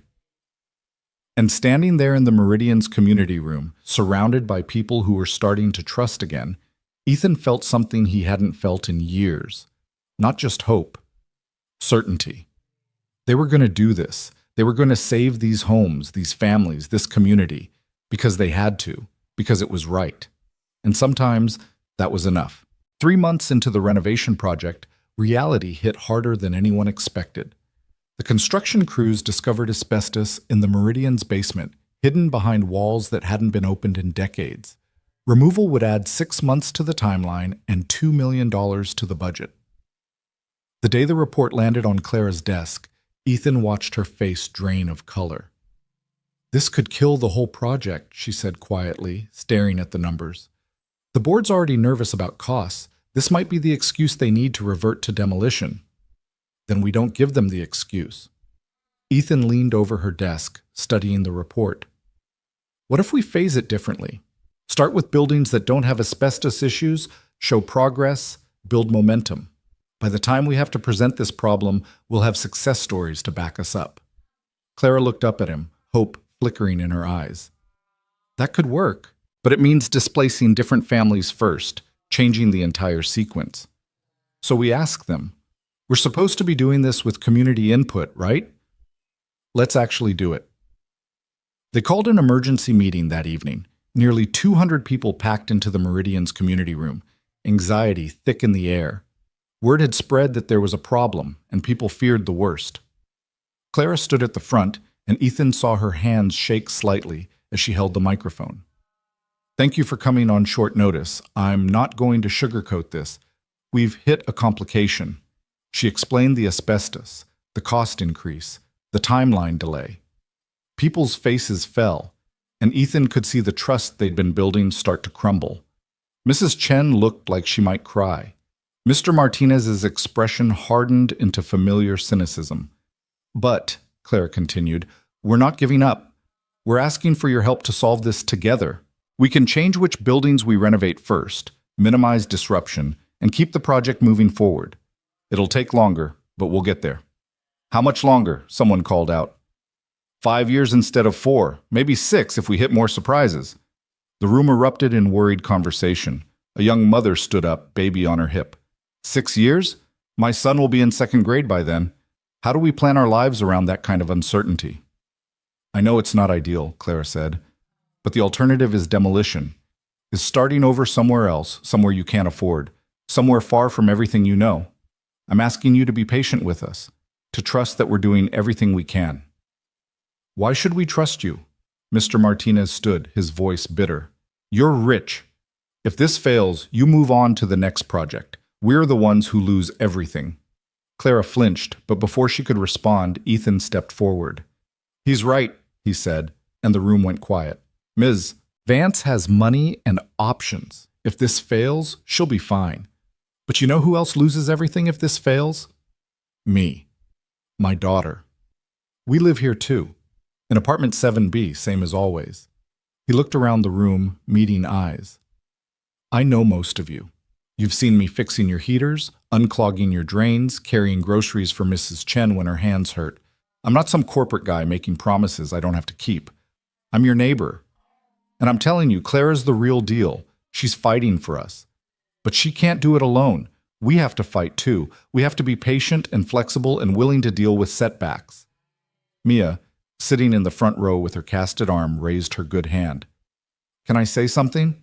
Ethan nodded, curious. She stood up, small and serious. Miss Clara bought me ice cream when my arm hurt, and she stayed at the hospital even though she didn't have to. My dad says you can tell who people really are when things are hard. Miss Clara's nice even when things are hard. I think we should trust her. The simplicity of it, the 8-year-old logic, broke through the tension. People smiled. A few laughed softly. Mrs. Chen was definitely crying now, but they were different tears. Out of the mouths of babes, she said, her voice wavering. The child is right. I vote we trust them. Others murmured agreement. Not everyone. Some people still looked skeptical, still needed convincing. But it was enough. The room didn't revolt. The project survived. Afterward, Clara knelt down to Mia's level. Thank you for defending me. You're my friend, Mia said simply. That's what friends do. Clara's eyes went suspiciously bright. She pulled Mia into a careful hug, mindful of the casted arm. You're absolutely right. That night, Ethan's phone rang as he was putting Mia to bed. Clara, her voice tight. Can you come to my office? Now? What's wrong? Everything. Please, I need... Her voice broke. I need someone who understands. Ethan called Rosa, who came over immediately to stay with sleeping Mia. 20 minutes later, he was in Clara's office, finding her standing at the window, staring out at the city lights. The board held a vote tonight, she said without turning around. Emergency session. They want to cap the renovation budget at the original $3 billion. No overruns, no flexibility. If we hit that limit, we stop and demolish whatever's left. Ethan's stomach sank. Can they do that? They just did. 6 votes to 5. Patricia tried to argue for me, but she couldn't swing enough support. Clara finally turned, and her face was devastated. The asbestos alone will eat up most of our contingency budget. One more surprise like that, and we're done. I'll have to demolish your home anyway, and it'll be worse because people will have trusted me first. So we don't have any more surprises. Ethan, these are 50-year-old buildings. There will be more surprises. Well, then we get creative. Find ways to cut costs without cutting corners. He moved to stand beside her at the window. You didn't come this far to give up now. I don't know if I'm strong enough to keep fighting. Clara's voice was barely a whisper. Every day there's another crisis, another obstacle. The contractors are behind schedule. Materials costs keep rising. Half my executive team thinks I've lost my mind. And now the board is actively trying to sabotage the project. They're not sabotaging it. They're scared. Scared of change, scared of risk, scared of doing something that doesn't have guaranteed returns. Ethan touched her shoulder gently. But you knew this wouldn't be easy. You gave up control of your company shares for this. You can't quit now. What if I'm wrong? What if demolition and rebuilding really is better? Faster, more efficient, cleaner? Better for who? Not for Mrs. Chen, not for Mr. Martinez, not for the 200 families who will be displaced. Ethan turned her to face him. You asked me once why I didn't take Brennan's bribe. You want to know the real reason? Because I looked at my daughter and realized I wanted her to grow up knowing her father chose integrity over money. That some things matter more than the easy path. Tears spilled down Clara's cheeks. I'm so tired, Ethan. I don't remember the last time I slept through the night. Then rest. Take a day off. Let other people carry the weight for a while. I can't. If I stop, everything falls apart. No, Ethan said firmly. If you burn out, everything falls apart. There's a difference. He made a decision. Come on, we're leaving. What? I have work? It'll be there tomorrow. Right now you need a break. He practically dragged her out of the office, ignoring her protests. In the parking garage, he took her car keys. I'm driving. You don't even know where we're going. Neither do you. That's the point. He drove aimlessly at first, just getting her away from the office, from the pressure, from the constant weight of decisions. Eventually, he found himself heading toward the water. There was a small park along the harbor, mostly empty at night, with benches overlooking the bay. They sat in silence for a while, watching boats drift past, their lights reflecting on dark water. Clara's breathing gradually slowed, tension leaking from her shoulders. My mother used to bring me here, she said finally. When I was little and she'd finished her cleaning shift, we'd sit and eat gas station sandwiches and she'd tell me stories about all the places we'd go someday. Paris, Tokyo, Cairo. She never made it to any of them. Cancer killed her before she could save enough for even one trip. I'm sorry, Ethan said. She worked herself to death, basically. 3 jobs, constant stress, no health care until it was too late. Clara's voice was thick with old grief. I built Vance Industries partly to honor her, to prove that people like us could succeed. But somewhere along the way, I became exactly what she was working for. Another rich person she'd have to clean up after. Another CEO who'd never noticed the janitor. You noticed me. Only because we almost died together. Clara laughed bitterly. What does it say about me that it took a near-death experience to see the people around me? It says you're human, and that you're capable of growth. Ethan pulled his jacket tighter against the cold harbor breeze. Most people never change, Clara. They double down on their mistakes, justify their blind spots. You didn't. That counts for something. They sat until nearly midnight, talking about everything and nothing. Clara told him about her childhood, about watching her mother's hands crack and bleed from harsh cleaning chemicals. Ethan told her about Rachel leaving, about the morning he woke up to find her gone, and a note on the kitchen counter that just said, I'm sorry. Do you miss her? Clara asked. Sometimes. Mostly I miss who I thought she was. The woman I married wouldn't have abandoned her daughter, but that woman was apparently always fiction. Ethan picked at a loose thread on his jacket. What about you? Ever been married? Engaged once, to another tech CEO. We were perfect on paper. Same ambitions, same work ethic, same social circle. Turned out we had nothing else. We were business partners who occasionally slept together. When I realized I felt nothing at his proposal, I knew I couldn't go through with it. When was this? 8 years ago. Haven't seriously dated since. Work became my relationship. Clara smiled sadly. My mother would be so disappointed. She wanted grandkids, a son-in-law, Sunday dinners. Instead, she got a daughter who builds empires and eats takeout alone in her office. It's not too late, Ethan said, for any of it. Clara looked at him, and something shifted in the air between them. A charge, a possibility, a door opening that had been closed before. Ethan, she started, then stopped. I should get you home. Mia probably misses you. The moment passed, but its ghost lingered during the drive back to the Meridian. Ethan wanted to say something, to acknowledge whatever that was, but he didn't know how. Clara was his boss, his ally in this impossible project. Complicating that with personal feelings seemed reckless. But when she dropped him off and their hands brushed as he returned her keys, the electric contact said everything words couldn't. The next morning brought new challenges. A contractor pulled out, citing budget concerns. A materials supplier doubled their prices, claiming shortages. The city inspector found code violations that required immediate attention.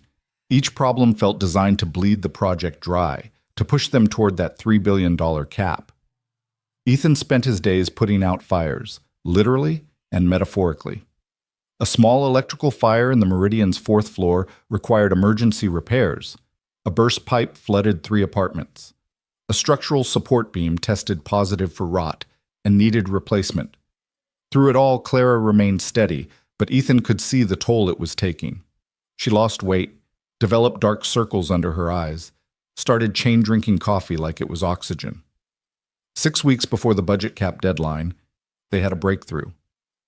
One of the architects discovered that they could save $800,000 by using a new sustainable material for insulation, cheaper, more effective, and better for the environment. It was the kind of win they desperately needed. Clara called Ethan into her office, grinning for the first time in weeks. Look at this! We might actually pull this off. Don't jinx it, Ethan said, but he was smiling too. I'm serious.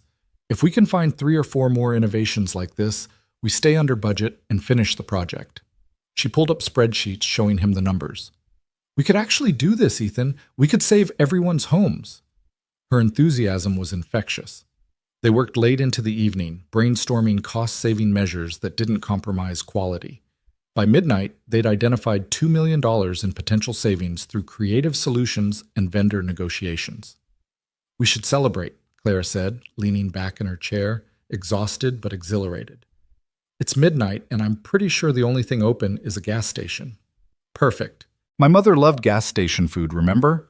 They ended up at a 24-hour convenience store, buying terrible hot dogs and fountain drinks, sitting in Claire's car in the parking lot like teenagers. It was absurd and perfect, and Ethan couldn't remember the last time he'd laughed this much. This is definitely not how billionaire CEOs usually celebrate, he said. I'm not a usual billionaire CEO. Clara took a bite of her hot dog, made a face. Oh God, this is awful. That's the point. It's supposed to be awful. My mother had terrible taste in food. My dad put ketchup on steak. We all have our flaws. They sat in comfortable silence, eating terrible food and watching the occasional car pass. Then Clara said, Ethan, I need to tell you something. His heart stuttered. Okay. I'm falling for you. Have been for weeks. Maybe since the elevator, I don't know. And I know it's inappropriate and complicated and probably a terrible idea given our working relationship, but I'm tired of pretending I don't feel it. She looked at him, vulnerable and brave. Tell me I'm not alone in this. Ethan's mind raced. This was his boss. This was the CEO of a billion-dollar company. This was also the woman who'd risked everything for his community, who'd stayed at the hospital with his daughter, who'd believed in him when no one else did. You're not alone, he said quietly. Clara let out a shaky breath. Okay, good. Because I wasn't sure if I was reading the signals right, and I thought maybe... He kissed her. It wasn't planned or smooth or anything like the movies. It was awkward and tasted like cheap hot dogs and fountain coke, and it was absolutely perfect. When they pulled apart, both breathing hard, Clara laughed. That was terrible timing? I was going to say worth the wait. She touched his face gently. But yes, also terrible timing. We're in the middle of the most important project either of us has ever worked on. This complicates everything. So we keep it separate, professional at work, personal outside work. Can we do that? We'll figure it out, Ethan said. We figured out everything else. They didn't tell anyone immediately. At work, they maintained professional distance, though Ethan caught Clara smiling at him when she thought no one was looking. Evenings, after Mia was asleep, they'd meet at the harbor or take walks through the neighborhood, talking for hours. Mia figured it out within a week. "Dad, are you dating Miss Clara?" Ethan nearly choked on his coffee. "What makes you say that? You smile at your phone a lot, and you've been happy, like really happy, not just pretend happy." Mia looked up from her cereal. "Is that okay? If you date her? Is it okay with you?" Mia considered this seriously. "She's nice, and she makes you happy, so yeah, it's okay. But if you get married, I want to be in the wedding." "We're not getting married," Ethan said quickly. "We're just spending time together. That's what dating is, Dad. When did you get so smart? I've always been smart. You just don't listen." But she was grinning, pleased with herself. Rosa found out next, cornering Ethan at the Meridian one afternoon. "You and Clara Vance? Really? Is it that obvious? Only to anyone with eyes. You light up when you see her. She lights up when she sees you. It's adorable and kind of sickening." Rosa studied him. "You happy?" "Terrified mostly. But yeah, underneath the terror, I'm happy." "Good. You deserve happiness." She hugged him. "Just don't screw it up by being a typical man." "I don't even know what that means." "Neither do men. That's the problem." 2 months before the project's first phase completion, disaster struck. The city announced new building codes, retroactive to all current renovation projects. Meeting the new standards would cost an additional $1.5 million, money they didn't have. The board called for an emergency meeting. Ethan sat beside Clara, watching the faces around the table. They'd lost. Everyone knew it. They were over budget, behind schedule, and now facing impossible new requirements. Richard Ashford cleared his throat. "Clara, I think we all know where this is heading. We're $300,000 from the cap, and this new code requirement puts us permanently over. I'm sorry, but we have to consider demolition." "No," Clara's voice was steel. "We've come too far." "We don't have a choice," Patricia said gently. "Unless you can find $1.5 million in the next 30 days, the board has no option but to terminate the renovation and proceed with the original plan." Clara stood abruptly. "Then give me 30 days." She stormed out, Ethan following. In her office, she was pacing, practically vibrating with frustration. "Where are we going to find that kind of money?" she demanded. "We've cut every cost we can. We've negotiated with every vendor. There's nothing left." "What about your personal funds?" "I already put in everything I could without completely bankrupting myself. The trust has strict rules about how much I can contribute directly." She slumped into her chair. "This is it. We're done." Ethan refused to accept that. "What if we went public? Crowdfunding, donations, community support. $1.5 million from donations? Ethan, that's possible," he interrupted. "People care about this project. The story's been all over the news. What if we asked for help?" Clara looked at him like he'd suggested flying to the moon, but slowly, thoughtfully, her expression changed. "It would be humiliating, admitting we failed to budget properly. Or it would be honest, showing that even with the best intentions, we need community support to fight corporate interests."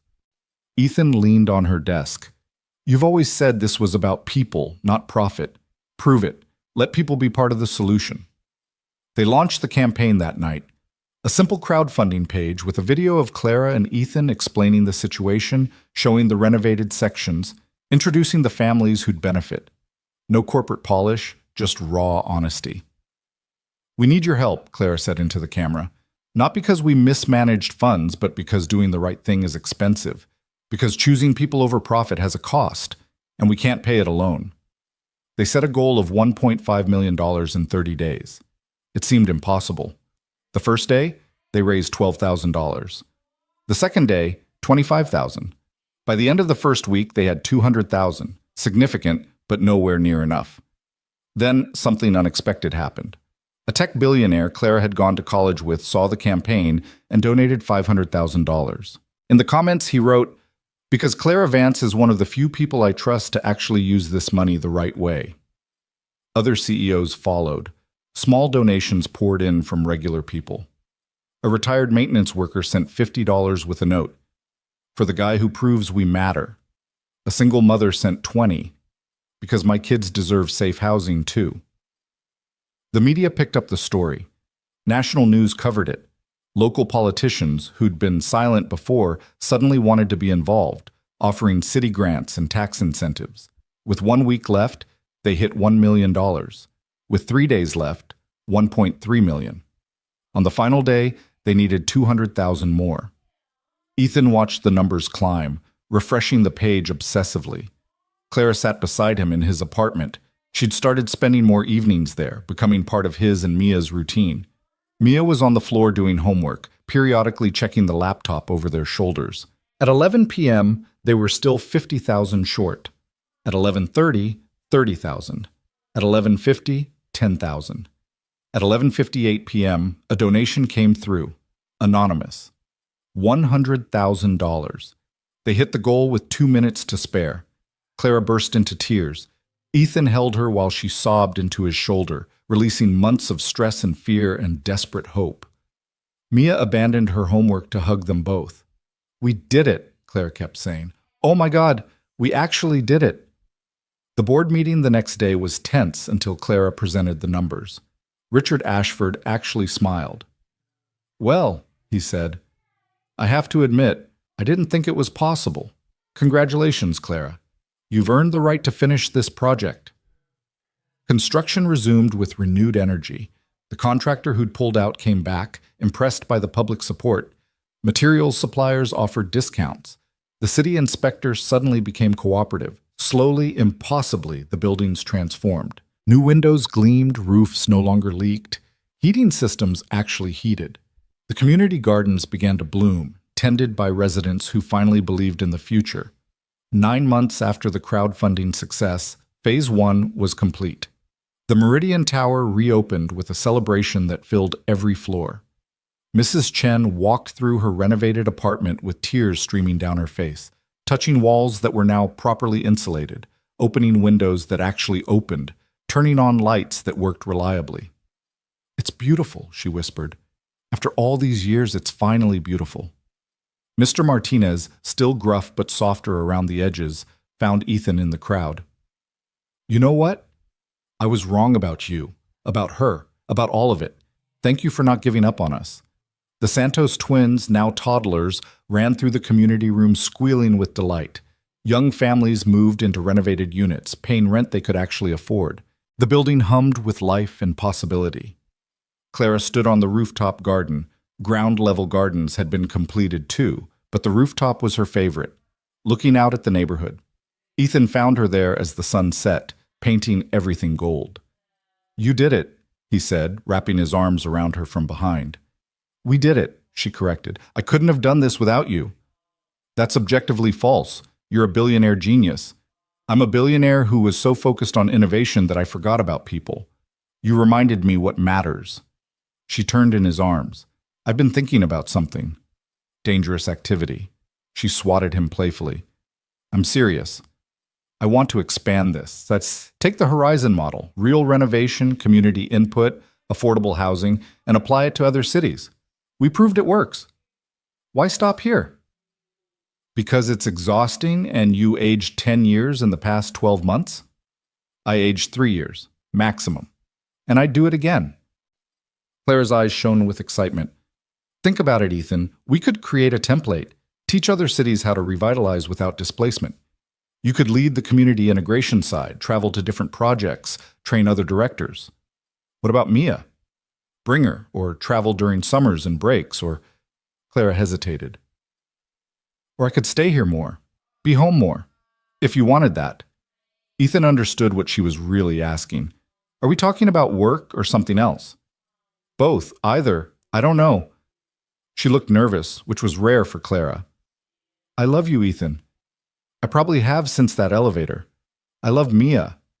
I love the life you've built, the person you are. And I want to be part of it, if you'll let me." His heart felt too big for his chest. "I love you too. But you need to know, I come with complications. A daughter who'll always be my first priority. An ex-wife who's legally still entitled to custody if she ever bothers to claim it. A lifetime of financial instability that makes me paranoid about money." I come with complications too, Clara said. A company that still needs me. A tendency to work too much. Control issues I'm actively working on.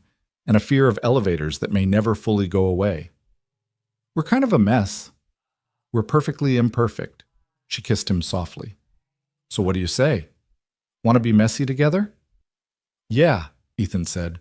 Yeah, I really do. 1 year later, they stood in the same rooftop garden for a very different celebration. The Horizon 2.0 project had been renamed The Haven, Claire's idea, honoring her mother's wish to provide safe havens for working families. All 5 buildings were complete, housing over 800 families in affordable, sustainable, community-driven housing. But today was about something smaller and more personal. Mia stood between them in a purple dress that matched her long-heeled arm cast, holding a small bouquet. Are you sure I can't say the vows? She asked for the 3rd time. You're the maid of honor, Clara said, straightening Mia's flower crown. That's even more important. Fine, but I'm giving a speech at the reception. We're counting on it, Ethan said. The ceremony was small. Rosa and her daughter, Mrs. Chen, Mr. Martinez, the Santos family, Patricia Chen from the board, and a handful of other friends and colleagues. Not fancy or elaborate, just people who mattered, gathering to witness 2 imperfect people promising to build a life together. Richard Ashford, who'd surprisingly become an ally, officiated. I've known Clara Vance for 15 years, he said, and I've never seen her happier or more human than she's been this past year. Ethan, whatever you're doing, keep doing it. I just love her, Ethan said simply. That's all I know how to do. Clara's eyes welled up. You're not supposed to make me cry before the vows. Too late. They exchanged rings they'd picked out together, simple bands, nothing ostentatious. When Richard pronounced them married, Mia cheered louder than anyone, and the small crowd applauded. At the reception in the community room, catered by Rosa's restaurant naturally, Mia did give a speech. She stood on a chair, microphone in hand, completely unself-conscious. When my dad and Clara got stuck in the elevator, I was really scared, she said. I thought maybe he wouldn't come home, but he did, and he brought Clara with him, and she's been coming home ever since.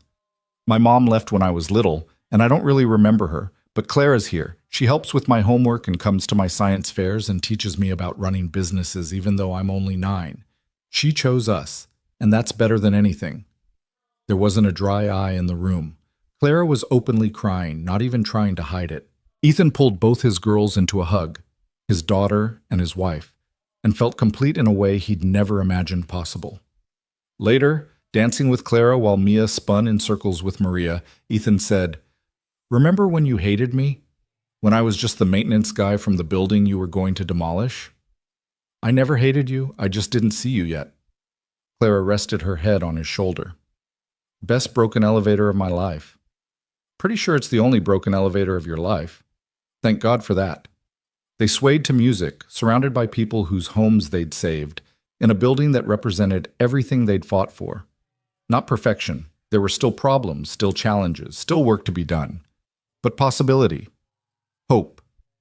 Community. Mrs. Chen approached them, moving slowly with her walker. I wanted to give you something, she said, handing Clara a small box. Inside was a jade bracelet, delicate and clearly old. This was my mother's, Mrs. Chen explained. She wore it when she came to this country with nothing. She told me to give it to someone who understands that home isn't about the building. It's about the people inside it. I think you understand that now. Clara slipped the bracelet on, tears streaming freely. I'll treasure it. Thank you. After Mrs. Chen moved away, Ethan kissed his wife's temple. You changed her life. We changed her life, and she changed mine. Clara looked around the room, at the families, the community, the home they'd all built together. A building isn't smart unless it has a heart. I really believe that now. Mia tugged on Clara's dress. Can we have cake now? I'm starving, and I've been very patient. Cake it is, Clara said, laughing. They cut the cake together, the 3 of them, a family cobbled together from broken elevators and impossible projects, and the stubborn refusal to give up. Not the family any of them had planned, but the one they needed. As the evening wound down and guests began to leave, Ethan found himself alone on the rooftop again, looking out at the neighborhood. The Haven buildings were lit up against the night sky, each window representing a family, a story, a life that had been protected. Clara joined him, still wearing her wedding dress, the jade bracelet catching the moonlight. "What are you thinking about?" "How none of this should have worked. The odds were impossible. We should have failed 100 times." "But we didn't." "But we didn't," Ethan agreed, "because you were crazy enough to try." "Because we were crazy enough to try," Clara corrected. "I was just the CEO with a guilt complex. You were the one who made me see what mattered." "So we're both crazy. Perfectly crazy." She leaned against him. "Think we can do it again? In other cities?" "Absolutely not. It was horrible and stressful, and I aged terribly." "You aged 3 years maximum." "I aged 5 years minimum. I have gray hairs now. Look." He pointed to his temple. "Those are distinguished. I like them." Clara kissed the gray hairs. "So is that a no?" Ethan looked at his wife, his brilliant, stubborn, wonderful wife, and smiled. "It's a ask me again in 6 months after I've recovered from this project."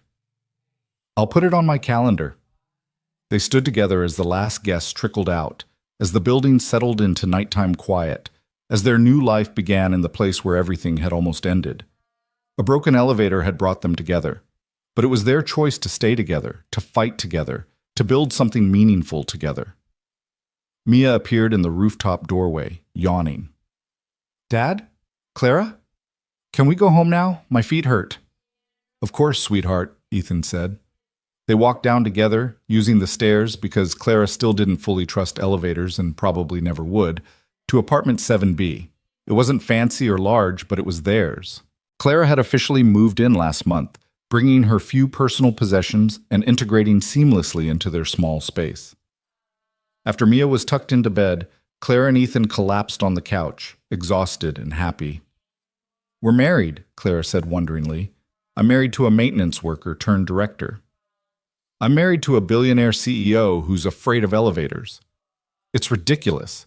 "It's perfect," Ethan corrected. And it was.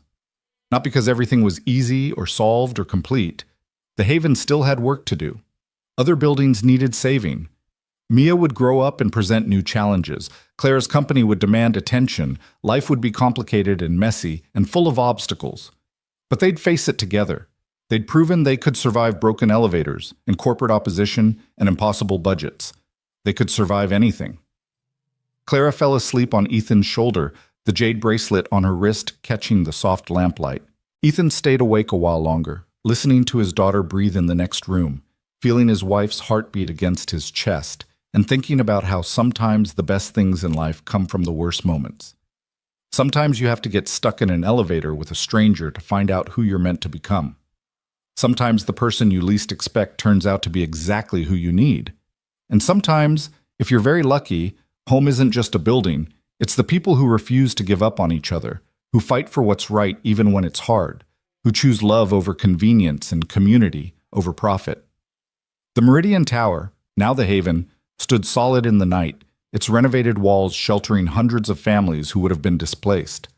In apartment 7B, a maintenance worker turned director held his sleeping wife and listened to his daughter's dreams and felt richer than any amount of money could make him, because he had what mattered. He had home. He had love. He had purpose. And it all started with a broken elevator and a choice to save the person standing next to him, even though she was supposed to be his enemy. Sometimes the greatest buildings aren't the ones we construct with steel and glass. They're the ones we build with courage and compassion and the stubborn belief that everyone deserves a place to call home. Every great design, Clara had once said, starts with a human story. This was theirs. And it was only the beginning.